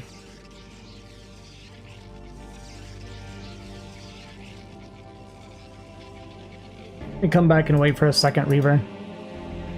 I really do think it comes down to those 2 zealots coming in unscouted. Yeah, for sure. Absolutely. And like you could tell by Exit's reaction, he never even knew they were there until he was getting hit. Right. He wasn't sure what was happening. He saw the gateway out in the natural, and he saw like a probe ready to build the Nexus. But what do you think about this third base choice for Nomad? Seems really odd to me. I think it's fine. It's easy to defend. I think it's the safer base to take, honestly, because you don't have to worry about drops as much. That's Whereas, true. Yeah, this other base, you have to build 3 pylons, right, to wall it off, and then if there's a starport, it kind of gets complicated. Yeah, I gotcha. So I actually prefer to take third. You're not really worried about a third gas as much in PvT. Yeah, you don't need not it as much. Really. That's true. I just kind of like. I guess I feel uncomfortable having a base that's surrounded by 2 ramps like this. Like if the army like gets set up below this base, it just feels so hard to deal with, like the ridges and stuff. Like, these Reavers are doing so much damage. Oh, sorry, I wasn't paying attention. Is he gonna get all these? Is he gonna get the armory too? Yeah. Wow. And the academy. Oh, and 2 more tanks. So much damage. Oh no. This is I think this is a doomed game for Exit. Yeah, this is rough. We're at basically half supply now. No armory. So the +1 is going to be so late. I don't know if there's any sort of push at all. And if I were Nomad, I would just go to carriers, honestly. You still got both your Reavers. You know there's no +1 coming, so there's no real push timing. He could just throw down 3 Stargates right now. Yeah, anything Nomad does right now is the correct choice. Except moving his army, I think. Even then, it's only 3 tanks, right? Yeah, three tanks. 2 of them like half dead.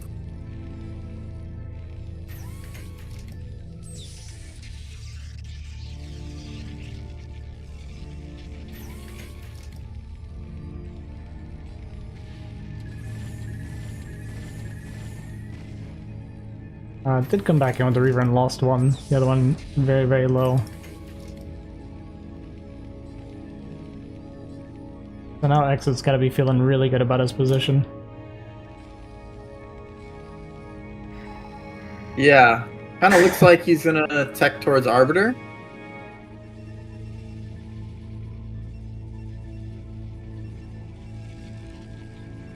You think so? Hard to tell. Hard to tell what he's thinking right now. I think he... Well, like you said, he can basically do anything. Yeah. Gonna take bottom left, it looks like. I mean, he's on 4 base versus 2 base. He's up 11 workers right now. I'm surprised he's not up more workers, to be honest with you. Yeah, he definitely could be up a bit more. I mean, he could be at his like 70 probe count right now if he wanted. Yeah. Yeah, I think you're alright. I think it's going to be Arbiter. Maybe he'll just like ground and pound. Yeah, he has that shuttle speed, so it could be, you know, just shuttle storm.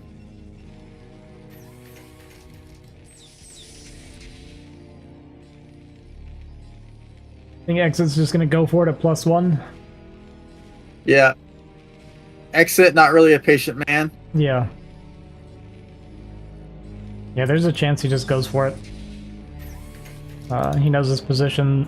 Like, trying to grind it out from here just doesn't really feel like an option. No, we don't have a 2-1 time even, so... I mean, by the time he has 2-1, Protoss would have the entire map. Yeah. And right now, Nomad's gateway count is really low. He's only on 5 gateways total. Yeah, his army's kind of small. But he still has, what, 1 Reaver? Delay the push? Yeah, 1 Reaver with like 1 HP though. and a shuttle that's 18.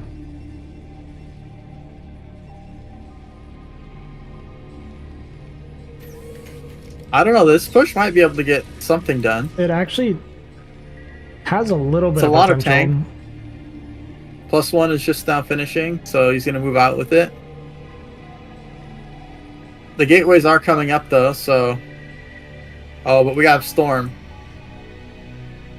Yeah, he's gonna We have have Storm Storm now. Oh, the Reaver's actually 1 HP. Yeah, with Storm and the shuttles, we have no Goliath or anything. It's gonna be a really hard push for exit, but I do think this is pretty much his only opportunity. I don't think he's even going to start sieging up yet. I think he's going to wait till he's really close. There we go. Here's the siege. Here comes the storms. Big clump of tanks getting Oh! stormed. Shuttle with the Reaver dead. But yeah, it doesn't matter. Too many units for Nomad.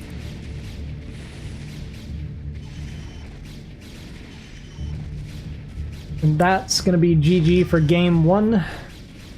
Nomad taking the 1-0 lead. So what was the next map? Polypoid, I think. Not too surprised by that, I don't think. Polypoid. I feel like Exit picks Polypoid every chance he gets. Yeah. I mean, I think it's a really good Terran map. Or at least a decent Terran map. I think we're going to see a 12 next year. Yeah. Yeah, because Nomad's up 1 game. He loves 12 Nexus. If you're up 1 game, you're feeling pretty comfortable. Why wouldn't you take that risk? Yeah. Well. But there's also Exit on the flip side, where when he loses a game, sometimes he just tilt BBSs. Happens quite often. Yeah. When do you send the first SCV? At like 7 supply? If you're going to BBS? God, I don't remember. He tried walking me through it during a game once and I screwed it up. But it's something like 7, yeah.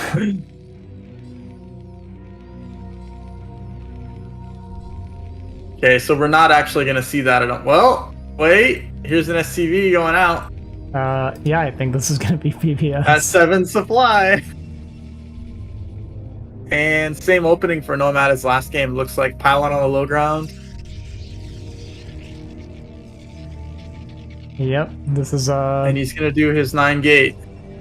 pretty bad for Exit. This is kind of interesting though. Like, is Nomad just expecting Exit to go for Rex C both games? And then he doesn't? Or does Nomad just like to put the Zealot pressure on? Feel confident about it? The thing is I haven't seen Nomad do this before. Like, I've watched a lot of his PVTs, and I don't know when he started doing this forward gateway thing, or if this is specifically for Exit. Because Exit does like to do Rax Expend.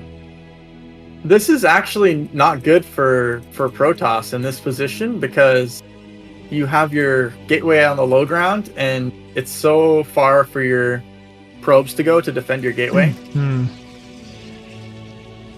And so, unless we just see some messed up control, it feels like this would be Exit favorite. Actually, yeah, I would agree with that.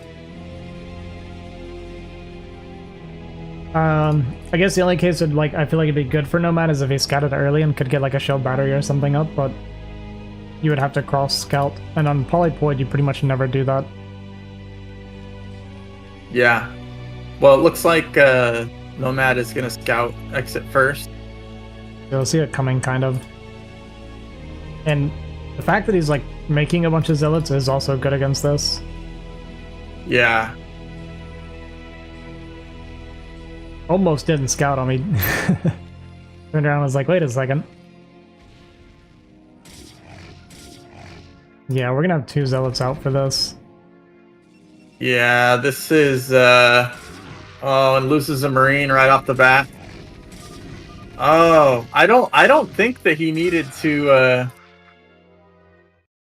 The GG. I don't think so. Maybe. I mean, in this position, it feels like we're going to be building 2 Marines at a time versus 1 Zealot at a time. Yeah. So I kind of agree with you. The thing is, Noma had started a forge as soon as he noticed. Oh, yeah. The other thing is we're not building any S at all. Yeah. So it's not like we can pull the boys. Well, that was quick. All right. 2-0 for Nomad. So we have 3 Protosses in the semifinals. You love to see it, huh? Yes, yeah. All right. So we got how many matches left to catch? 1? Just 1 more series, yeah. Kava versus Pandor Pandor. versus Kava. How's your voice doing? All right. You just want to do it now, or? Yeah, let's just do it now. Okay. Those 2 series were pretty quick, so that helps a lot.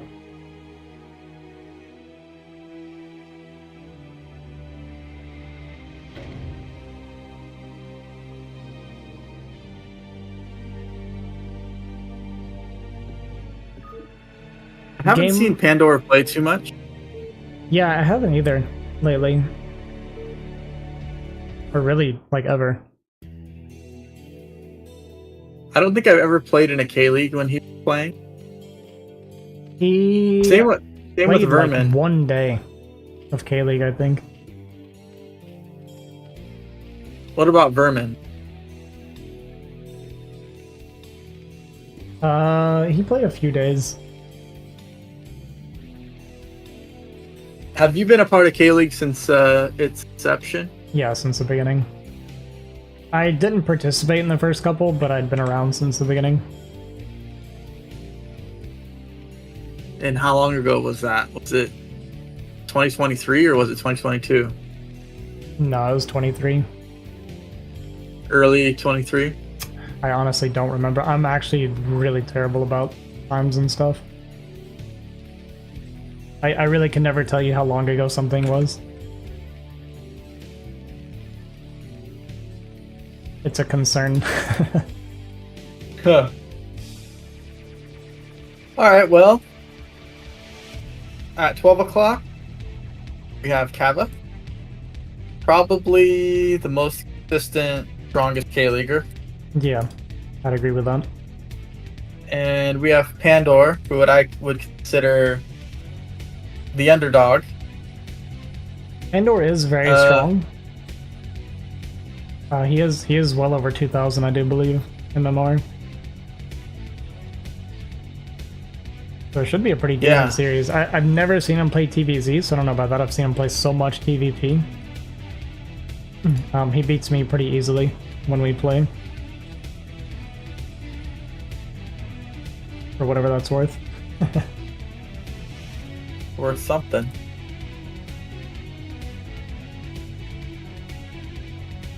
Opening pretty standard.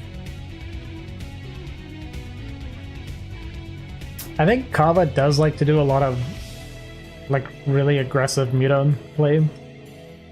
Like kind of all-in-ish. Yeah, that's one thing that I've noticed about Kava is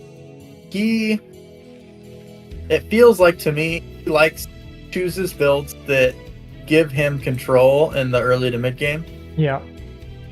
And he executes them very well. Yeah, I would agree with that. To the point where he basically has the game ended. Whether the game ends in the first 6 to 12 minutes doesn't really matter, but usually his plan is executed in that time. Like usually he's put himself in a winning position. And ZVP, at least, whether that be with like a Hydra Bust or a Lurker Contain. Then when it comes to BT, he loves Muta play. Obviously, Muta play just kind of being the standard. I guess we'll probably see 2.5 base. I don't know enough about Zerg builds in this matchup to know like what deviations we've already seen. Yeah, I like Pandor's Wall here. Like I feel like Kava's gas was early, right? You typically take your gas before you do your natural in this matchup. I feel like that's early. I honestly don't know. I feel like it is probably a little early. But if you're not going for a hatch first, you definitely want your gas early, right? Sure. Sure. We got the Spire coming down at 13 drones, so this definitely feels like this is a very early Spire timing. I mean, this is definitely pretty early. And I feel like this is pretty good against a... Oh, wow, he's going to try and break the front? That went awfully for Kava. In fact, I imagine Pandor, when he scouts with this SC and he drones popping, he's going to want to move out. Yeah, you want to try there are no links. Make him make some sunkens here. Yeah, letting this scout in is terrible for Kava, I think. I think Kava might have been just thinking to try to shave off a couple Marines, but obviously didn't work out at all. Yeah, that wall in was very good, Pandor, so... Second barracks on the way now. The Spire's almost done and we don't have an E-base started. It is... Yeah, this Spire timing is like crazy fast. This is just going to be like 2 hatch. Mute all in-ish. Pandor moving out though with 1 medic. And so...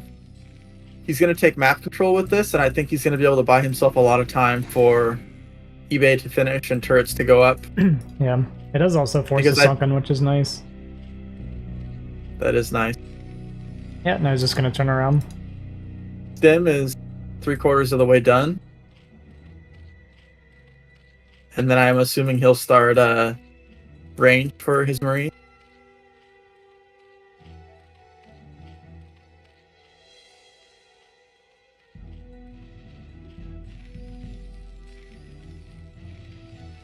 That is an upgrade, right? Marine range? Yes. I'm like, you know, because I played a decent amount of StarCraft too, so yeah. Yeah, range starting now, but the mutas are here. It's only 5 mutas at the moment. It's not super scary yet. We do have a few turrets up. Got our turret protecting our barracks as well. Seems like a pretty good setup for Pandor. Yeah, it seems really good. And he's up 10 workers already. He does probably need a couple more turrets at his main. But yeah, this is so low eco from Kava that it feels like just kind of committing, like over-committing to a defense is totally fine in this situation. Kava is starting to drone up now, and I think he's looking at taking a third base soon, but I don't think he's getting the damage done that he wanted to. Mm-hmm. And we have +1 weapons about halfway finished. That Marine range just finished. Yeah, and there's no tech behind this for Kava. Like, there's no lurkers, no Queen's Nest. Scan goes down just to see what the transition is, and it seems like once Pandor has enough units to leave one group of Marines at home and then move out onto the map with another group, that's what he'll do. Yeah, I'm not sure that you ever do that in this matchup, though. Because the Zerg gets to pick their fights so much that you... By moving out on the map, it makes it where Zerg already can't really attack you because they leave themselves open to getting killed. So if you, like, come out with everything, Zerg has to start dogging the bio army, or they'll just die. Like, a lot of times you'll see Terrans, like, just move out onto the map and just sit in the middle of the map with their bio, because it means the Zerg can't attack them when they're out there. Okay. So, you're probably just trying to get up to Science Vessel as Terran, huh? Yeah, like, once he gets to Vessels, like, you got the double starport coming down. And, like, as you said, like, he's scanned and saw there's no transition, so he's just looking to defend and get up to the counter, basically, but probably finding a really nice spot here and getting a lot of damage done now. Possibly going to cancel these starports. Wow. Kava is upgrading +1 air weapons.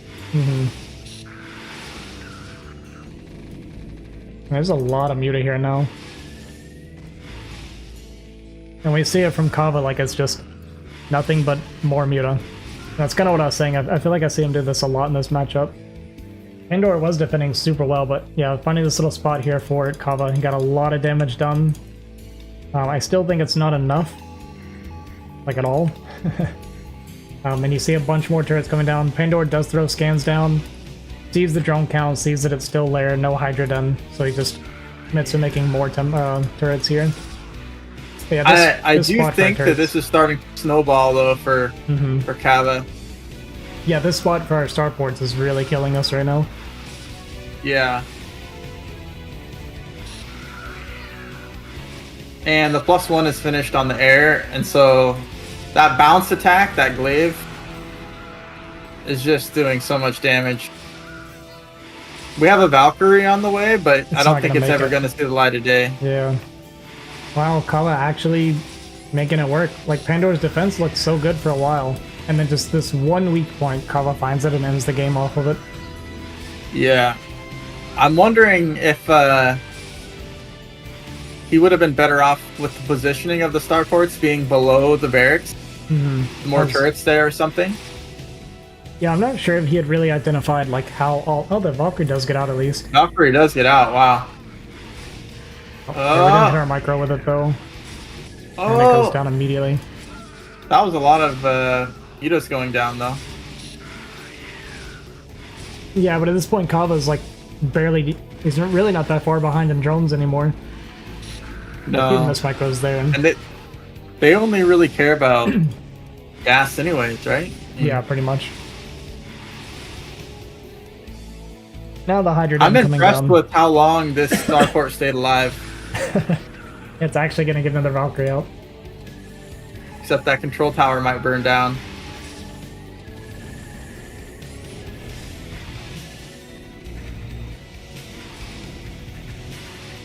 The Valkyrie is such an interesting unit. Yeah, he's having a hard you time. You don't really see them in any other matchup. Yeah, that's true. Sometimes you see them in TVT when someone's like massing Wraith. You'll see like 1 or 2 Valkyrie and they'll just absolutely nuke the Wraith.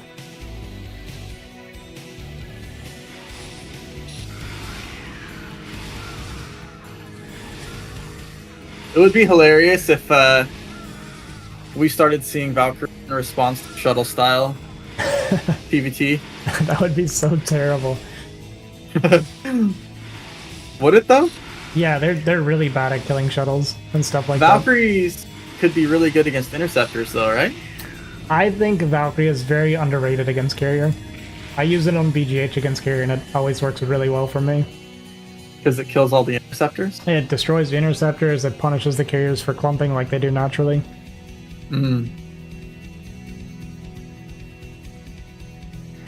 I just don't... I think the reason you don't see it in things like 1v1 is because after the carriers, they're completely obsolete. Right. That's what the same reason you don't see scouts. Yeah, because they're obsolete as soon as they're made. They're good against workers, kind of.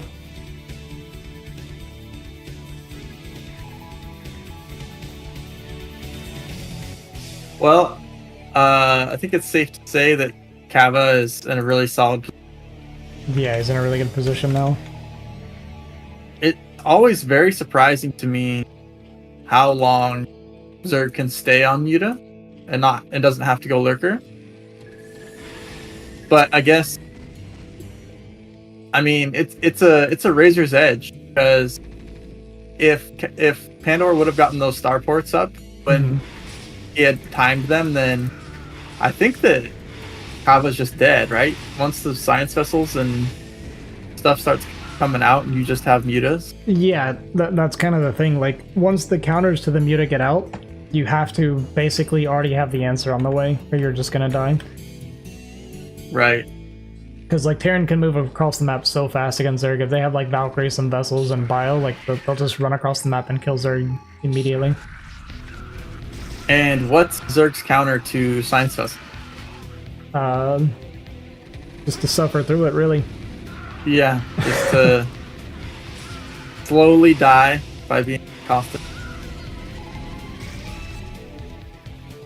Yeah, I mean, obviously you can go for like plagues and stuff to soften them up. Mutas to like bounce and kill them all. Scourge for sniping them. Hydras are pretty decent against it, but obviously Hydra are pretty bad against the bio in general. So there's no like clear-cut counter for Zerg against the vessels. There's like ways to kind of play against it to mitigate damage. That's basically all it is. It feels like once vessels get out in TVZ, Zerg's role becomes damage mitigation, and that's pretty much it. So lurkers, they 2-shot Marine, but once Marines have +1 armor, it takes 3 shots, correct? That is correct. Although you rarely see that because they're usually stimming, so it still takes 2 shots usually. Yeah.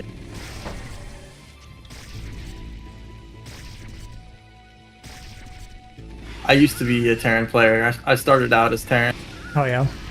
And this matchup is why I quit playing. Which is funny because typically it's Terran's better matchup. Yeah. But this was back in Lost Temple days. So the meta was a lot different. It was like 1-base lurker and stuff.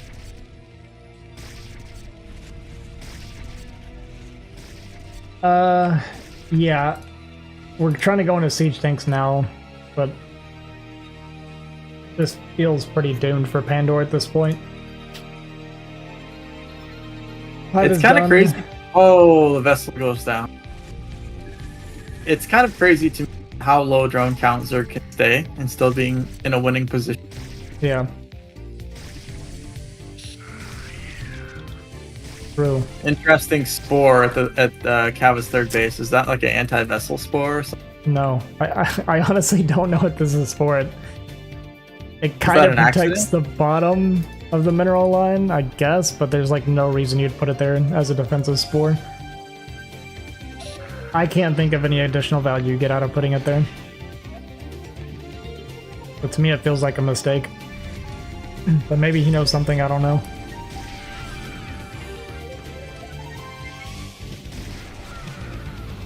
Do we have siege on the way? No, I guess we don't need it. We're just poking. Yeah, well an unsieged tank does outrange the lurker at least.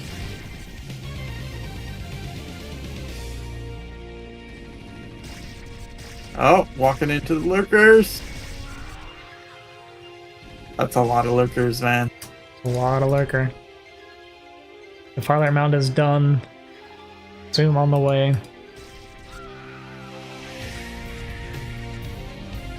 We're only just now getting our first irradiates of the match, yeah? Or did we get some earlier? We lost our first vessel to Courage, so... It's pretty rough. Yeah. I think Pandora was in a really good position, but just the micro of the mutas from Kava. Yeah, like I feel the same finding way. the one weak spot. Finding the one weak spot and then it's snowballing from there. Yeah. That's how it is against Kava sometimes. Like when you're against these like really strong players like that, you can't leave a weakness like that. Otherwise, like Pandora was defending well and in a great position. Right. I mean, it's the same thing as like you're in a good position, you have 4 High Templar, and then you don't babysit them. Kava comes in with, 5 or 6 Hydras and snipes 2 of them. Yeah, and suddenly the game's over. Or brings in the Muta, snipes them, and then the game's over. So it's very unforgiving sometimes. Mm-hmm.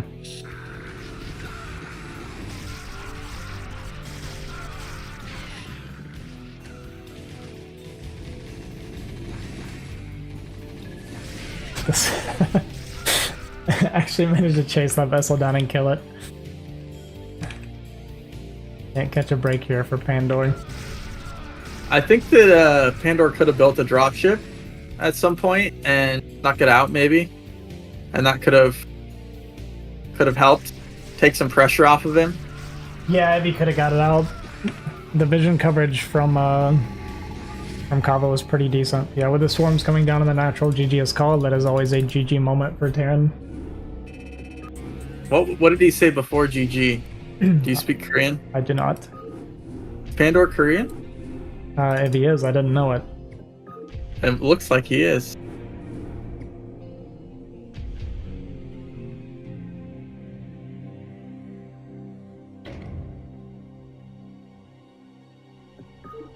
Alright, hopping into game 2 of Kava versus Pandor, and Pandor picks Radion. I thought Aaron's wanted to avoid large maps TVZ, no?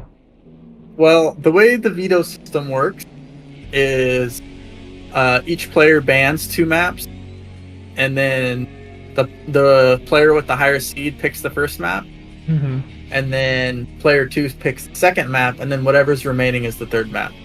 So Okay. he didn't necessarily pick this for the second map, but it's at least one of the maps that didn't get banned. Gotcha. Okay.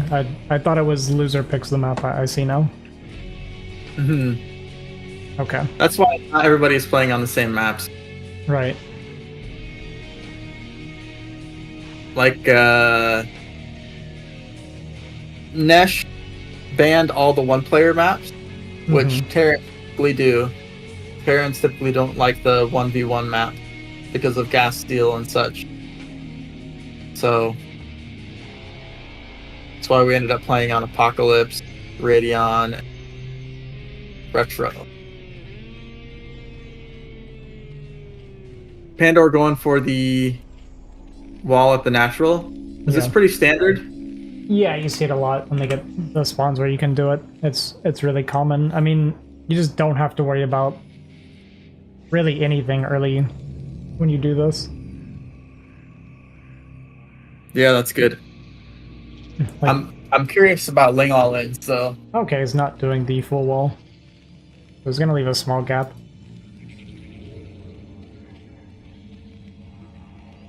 looks like Kava's going for the hatch first. Yeah, so Kava gonna mix it up a little bit here.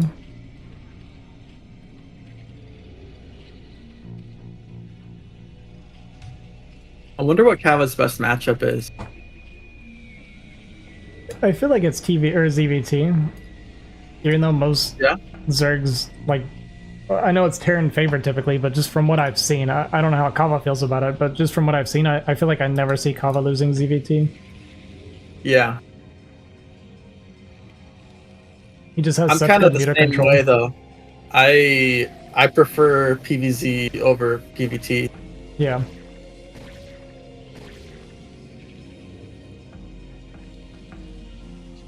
I'm being a little bit annoying, but getting chased away here. The second depot placement, interesting. Second game I've seen him do this. Yeah, I don't know what you Not got doing necessarily, not necessary, but I think if lings do get in on the right hand side, still only one ling can attack the marine if it's between the barracks and the racks. Whereas if there was no second depot, there's a lot of surface area there. Right. I wonder if that's why. I feel like if you're counting on your one marine to have less surface area on it, though, you've lost the game. Yeah, I mean, ideally you don't even get in on the right hand side, so Yeah. it is interesting. I don't know. Yeah, Same build from Pandor though.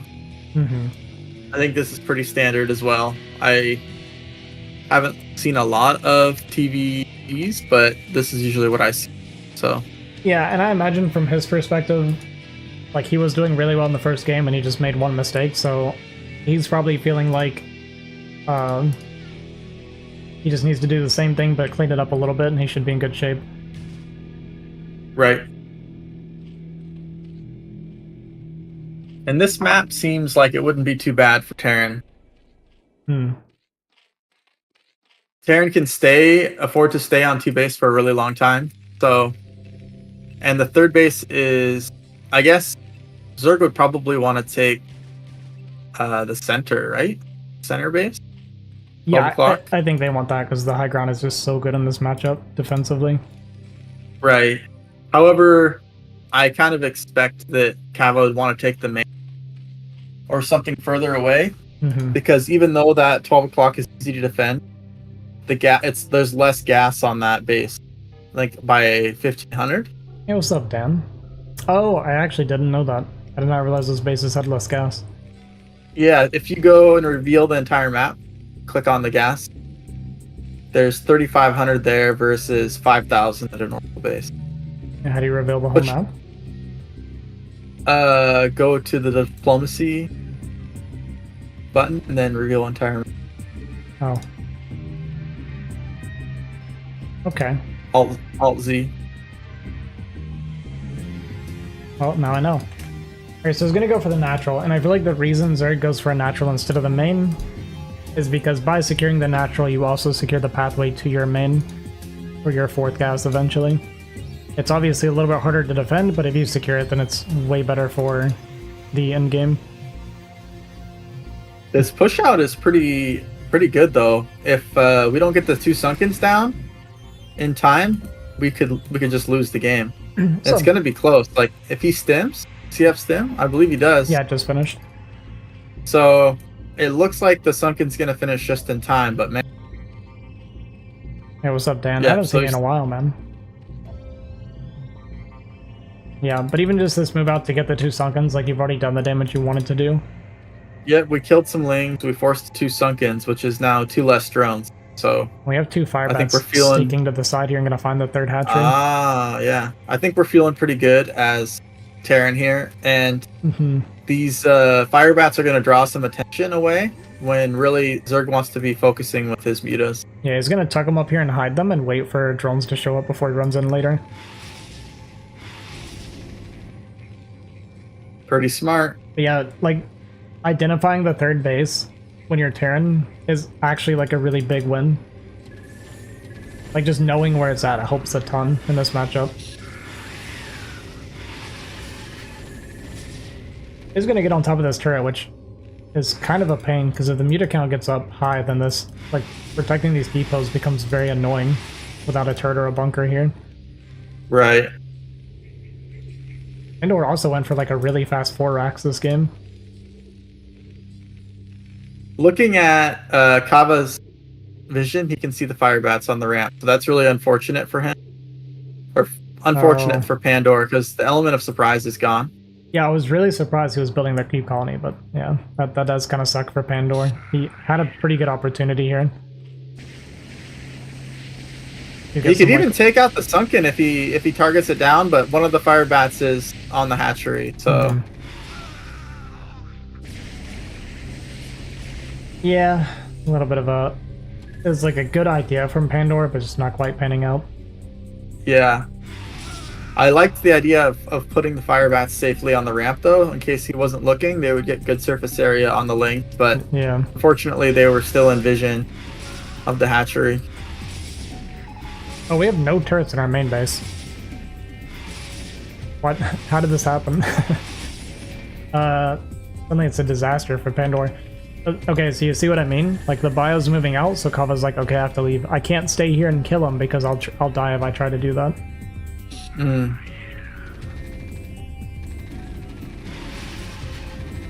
A couple overlords in danger of being taken out here. Oh, killing a few mutas as well. I'm a little worried about the worker count for Pandor after losing all those workers, though. Like, we need to try to get some damage done, but... We've got turrets up in our main now, though, so I think we're stabilizing.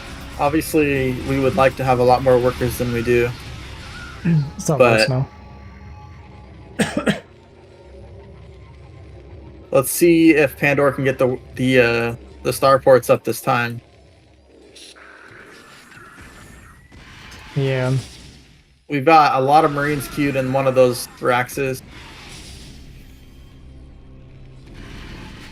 It does pick off another muta, which is really nice. We have the Queen's Nest coming for Kava and Lurker Aspect just now starting. It's really unfortunate. Kind of a different...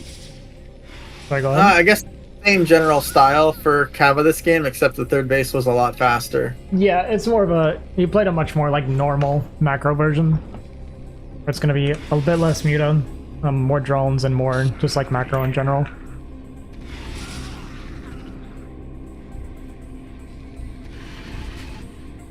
Yeah, but it's unfortunate that Pandor took so much damage to these muta. Just, I'm really surprised we skipped turrets. I don't know what we were doing or what we were thinking for that.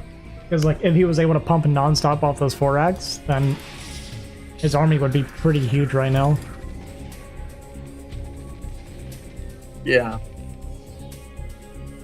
And Kava just staying even in workers is terrible for Terran, I feel like. And shutting off a bunch of bio, fighting away from our turrets a bit too much and getting punished for it. Losing all of our medics. Oh no. And now our starports are kind of at risk here.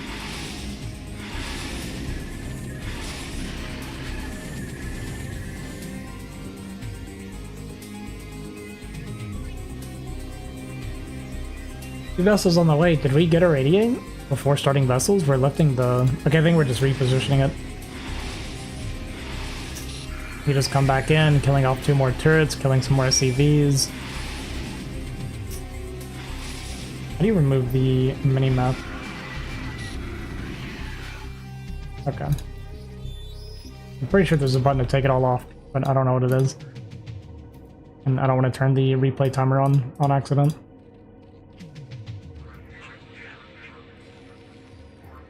Okay, so we got Defiler Mound on the way, Kava equal on workers.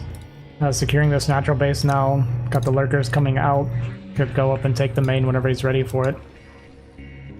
1 Valkyrie would change this game pretty drastically. I think he was thinking he didn't need it with the 4 racks. But Kava's meter control, like he just gets so much damage done with his meter so consistently. Yeah. He's very confident with his mutas, that's for sure. Mm-hmm.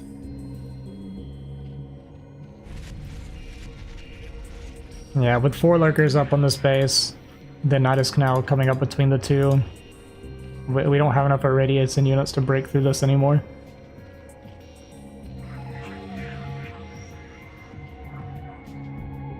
Scans ahead. Doesn't know how many lurkers here. Probably gonna go for it. He knows he's been hurting a pretty good bit. Goes down 1 irradiate. Second one there. But it's still going to be 3 lurkers underneath this, and we don't have nearly enough bio. Even with all this extra marine coming up, it won't be enough.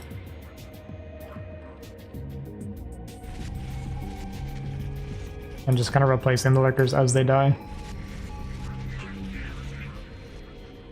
Consume just now started for Defilers. Once that's up, Terran's in real trouble. Yeah, once Defiler's up, it becomes either you're dead or you win 25 minutes later. Yeah, but it's all about keeping map control so that you don't get dark swarmed at your base. You always want to have courage. Yeah, typically the way like the style of Terran wants to be played is you'll have like 2 groups of armies outside of both of the Zerg's bases and just try to do as much damage with the radiates as you can. Make sure they're staying like on top of their defenses, and if at any point they make a mistake or it weakens up too much, then you can kind of pull the trigger and go. It almost looks like there's an opportunity to go in here. Yeah, there's actually 0 lurkers right now, but yeah, the Nidus Canal unfortunately makes it irrelevant. Suddenly 6 more lurkers pop out. Gonna start stacking them on top of each other so we can only irradiate 1 at a time. It's so funny. Zerg does this in ZVP also, and I've like started to try and build 4 GTs in a shuttle and drop it on the Nidus Canal first thing if I'm going to attack in that direction. Yeah. Just because that's such a powerful move. Like, they don't get their units, can't get their units in to reinforce that way. The spore placement's actually really annoying, because every time Pandora moves forward to do an irradiate, he's going to take some shots from this. He's going to keep eating away at his science vessels. Yeah. So I guess maybe this is what the spore was kind of meant for there on Apocalypse before. Was if it gets to that situation, I guess. Right, okay. Do that. I'm wondering why we don't... I mean, we have 3 starports, so I'm wondering why we don't see... oh, there are 2 dropships. Okay. As I say that, he's loading up some dropships, so... I think potentially dropping in the main or dropping in the top right could be good. Although we do have Scourge waiting, so yeah, that makes it hard. Both spots look pretty hard to drop right now.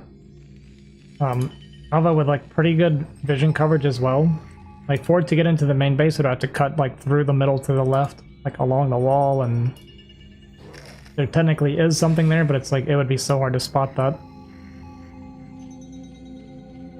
And putting the Overlord over the top of lurkers, so it makes it impossible to irradiate them. Yeah, you have to irradiate the Overlord first. That's crazy. Pandora scanning into the top right base here, throwing down irradiates in like every single lurker here, and wanting to get a drop going up in this position. But getting a lot of irradiates on the lurker, so at least getting decent value there. Would like to get this It feels like he's in a pretty solid position here. Yeah, if this unload goes behind the minerals, oh, these Scourge just now popped, like just in time. Actually put a timer on that drop, which really sucked for him. If he could have got it like straight behind the minerals, it would have been good, but he had to like kind of rush dropping because of those Scourge popping. Or right behind the Evo chamber, by the gas, maybe. Oh yeah, and that that would have been good. Tries to go for a redrop, but the Lings cleaned it up.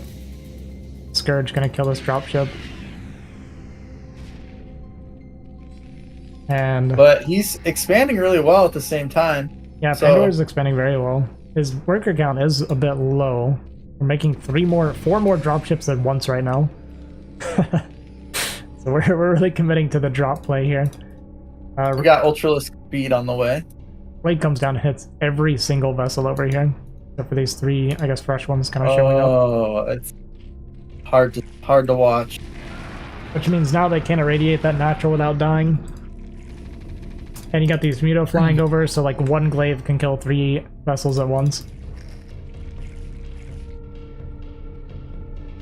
Oh, maybe not. Some of them have like 3-4 HP. Wow. The Radiate is so powerful. Yeah. But I've on that 4 gas. Like when Zerg's on 4 gas, it feels like you're on a timer before you're dead.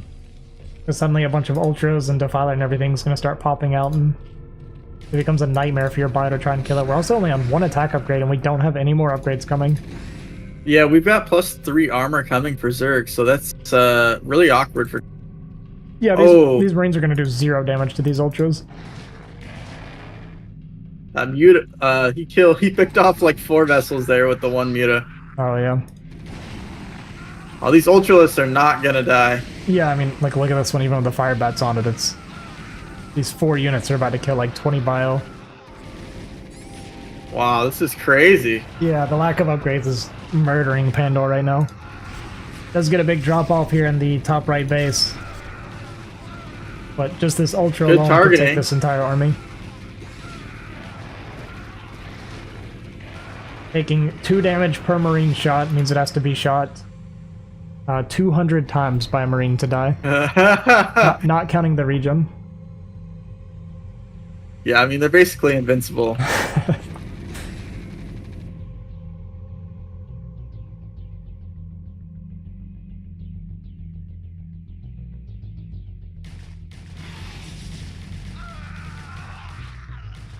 Radiated Signs vessel trying to kill these medics here. Yeah, Kava's starting to take the supply lead, and when Zerg is taking the supply lead on hive tech like this, I've never personally seen Terran recover from this position. Well, he's just gonna have to get the upgrades going, and they're not started, so yeah. Yeah, once the 3 armor although we do upgrades. have VCs. We do have VCs started, so isn't that kind of like the end game composition you want, a science vessel VC? Kinda, yeah. I mean, it's good. I think in an ideal end game, you also have like vultures with mines everywhere too. I see a lot of that against Ultra Ling. Yeah. It's good against lurkers as well. Kind of a soft counter to the Dark Swarm. Yeah, I think Pandora +3 armor is 75% done, so I mean, once we hit +3 armor versus +1 weapons, we're gonna be I don't doing know one damage. yeah, we're gonna be doing negative damage. Our shots are gonna be healing the Zerg units. Yeah.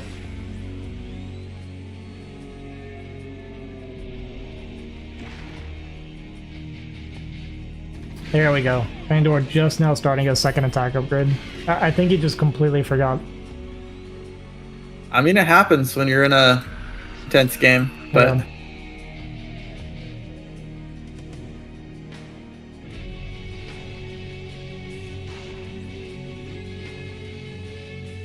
yeah, and Kava double expanding. Actually, triple expanding. Why not? I'm just watching the timer on this +3 armor. Just about done. Yeah, I feel like at this point, if Kava just pulls the trigger and goes, it can win the game. Yeah. But maybe just wants to play But a little bit extra safe. He's playing it safe and taking the bases. I mean, attacks are like 50-50. Minerals win the game, you know? Sure. If you just take the whole map and you mine it out so that they can't mine it out, it's just, you know, a math game, right? Like, eventually they're going to run out of minerals. Can I say that as a Protoss player against Terran? Can I eventually just all chat, hey, I mined a lot more than you, can you leave? I mean, you could try that. Recently, I was playing an S-rank Terran, and I think I was feeling a bit funky, and I offensive GG'd out some like gateway manning to his natural. Mm-hmm. And then he survives with like 1 tank left, and then proceeds to just roll me over. That's very similar to my game against Medino, actually. I don't recommend talking trash. Yeah, I don't do that. For that reason. Well, I mean, or like offensive GG is typically pretty BM. Oh yeah, for sure. But I didn't peg you as that kind of guy. I'm not really. Sometimes I'm just trying to be funny usually. Right. In my game But against Medino, I was max supply when he was at 70 supply, and I lost that game. Oh wow.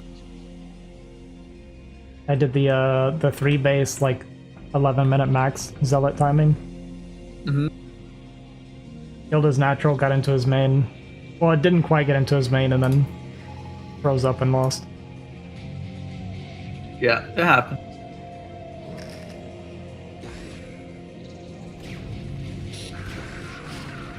He had a hidden base as well, which kind of caught me off guard. Oh yeah, that explains it. I did find it and kill it, but it had already got its worth. I didn't realize how early he had taken it until I watched the replay. Alright, Pandora going for kind of a little bit of a desperate counter push. We do have the BCs here and the base down here, but there's Dark Swarm and Plague on top of the BCs. Is going to be able to kill this base on the left side, but Kava, plenty healthy, great supply. Got the extra bases. Meanwhile, Pandora kind of barely mining at this point. We have a lot of SCVs. We're at 50 SCVs, but where are they? Doesn't look like 50 SCVs. There's a lot at the natural still that are mining on one patch. Oh yeah.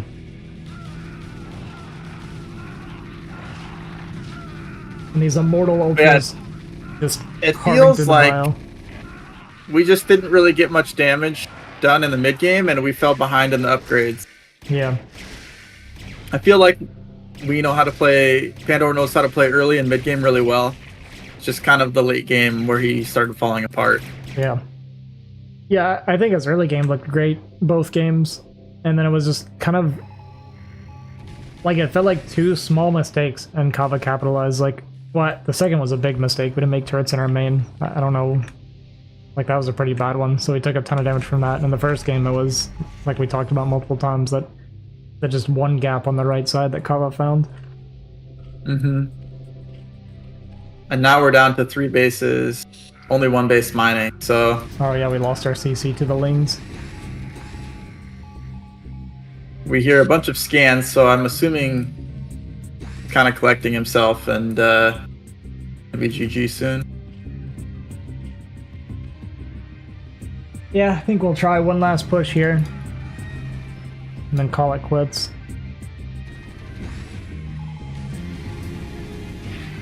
Bring a defiler. Okay, we're trading very well right now.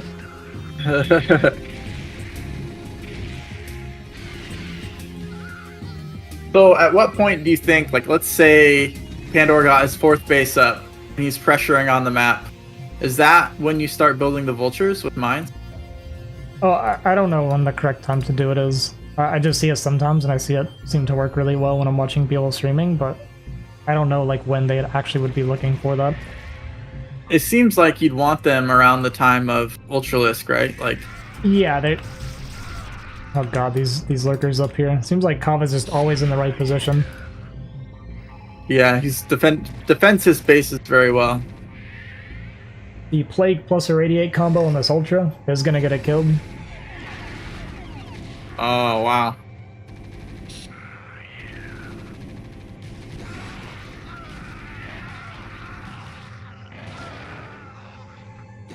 Ultramines isn't that common, but it can be good. Yeah, that's what I was saying. I don't see it used too often, but every time I've seen it, it seems really strong.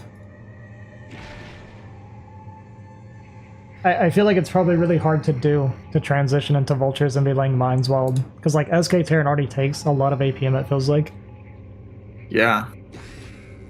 So I just feel like it's, like, overwhelming trying to also do Vultures and Mines. This 3rd base gonna be going down. And that's pretty much it. GG. GG. Kava takes it 0-2. 2-0 even. Which means our semi-finalists are going to be Ranged, Nomad, Avapu, and Semi. Pretty solid. Do you know who you're against? I believe I'm against Semi. Okay. And so that leaves Nomad versus Cavapu for the 2nd match. Nice. Yeah, I feel like it's more or less an expected semifinals. We got all 4 of the people that made into the semifinals were the 4 top seeds, so I guess it all makes sense, huh? Yeah. Yeah, the biggest surprise to me was Pandora and Vermin making out of their groups. Yeah. That was and Nesh even. Yeah, Who was Nesh in getting Nesh's out. group. It was Moonrai and Flying. Yeah. Yeah, I can see Nesh getting out of that group, but that group could have gone either way. Yeah. And when I say either way, I mean any 3 of them could have gotten out. Yeah, it's Flying is super cheesy. Moonrise is a total wild card. Like it really could have been anybody. Yeah. It's ranged. Love snow. Okay, that's gonna do it for me. I guess I need to go milk some cows. I'm playing Cavapu for pizza, I think, in 3.5 hours here. Nice. All right, man. It was fun. All right, yeah, I appreciate you. I'm not a very good caster, but maybe I saved your vocal cords a little bit. No, it's good. I'm not a good caster either. We're just here to report the games and hang out. Sure. All right, man. Take it easy. All right, thanks for joining me. Yep. Alright guys, I'm gonna head out. Hope you guys enjoyed the games. I don't know if I'm doing the semifinals and finals. I think they wanted to get Diggity to cast them instead. If that happens, I might still do the cast on my own after, just to wrap it all up on my channels. But I probably won't be casting them live. I think they're gonna do... I hope we at least do the finals live. I don't know if the semifinals are gonna be live, probably not. But hopefully we do the finals live at least. But after they get casted by Diggity, if that's what happens, I will get the replays and cast them myself. But yeah, thanks for watching, thanks for hanging out guys, I appreciate it. I'm gonna head out, I'll be back maybe tomorrow, maybe the next day, I'm not 100% sure, but we'll see, we'll play it by ear. But thanks for watching, have a good night, bye!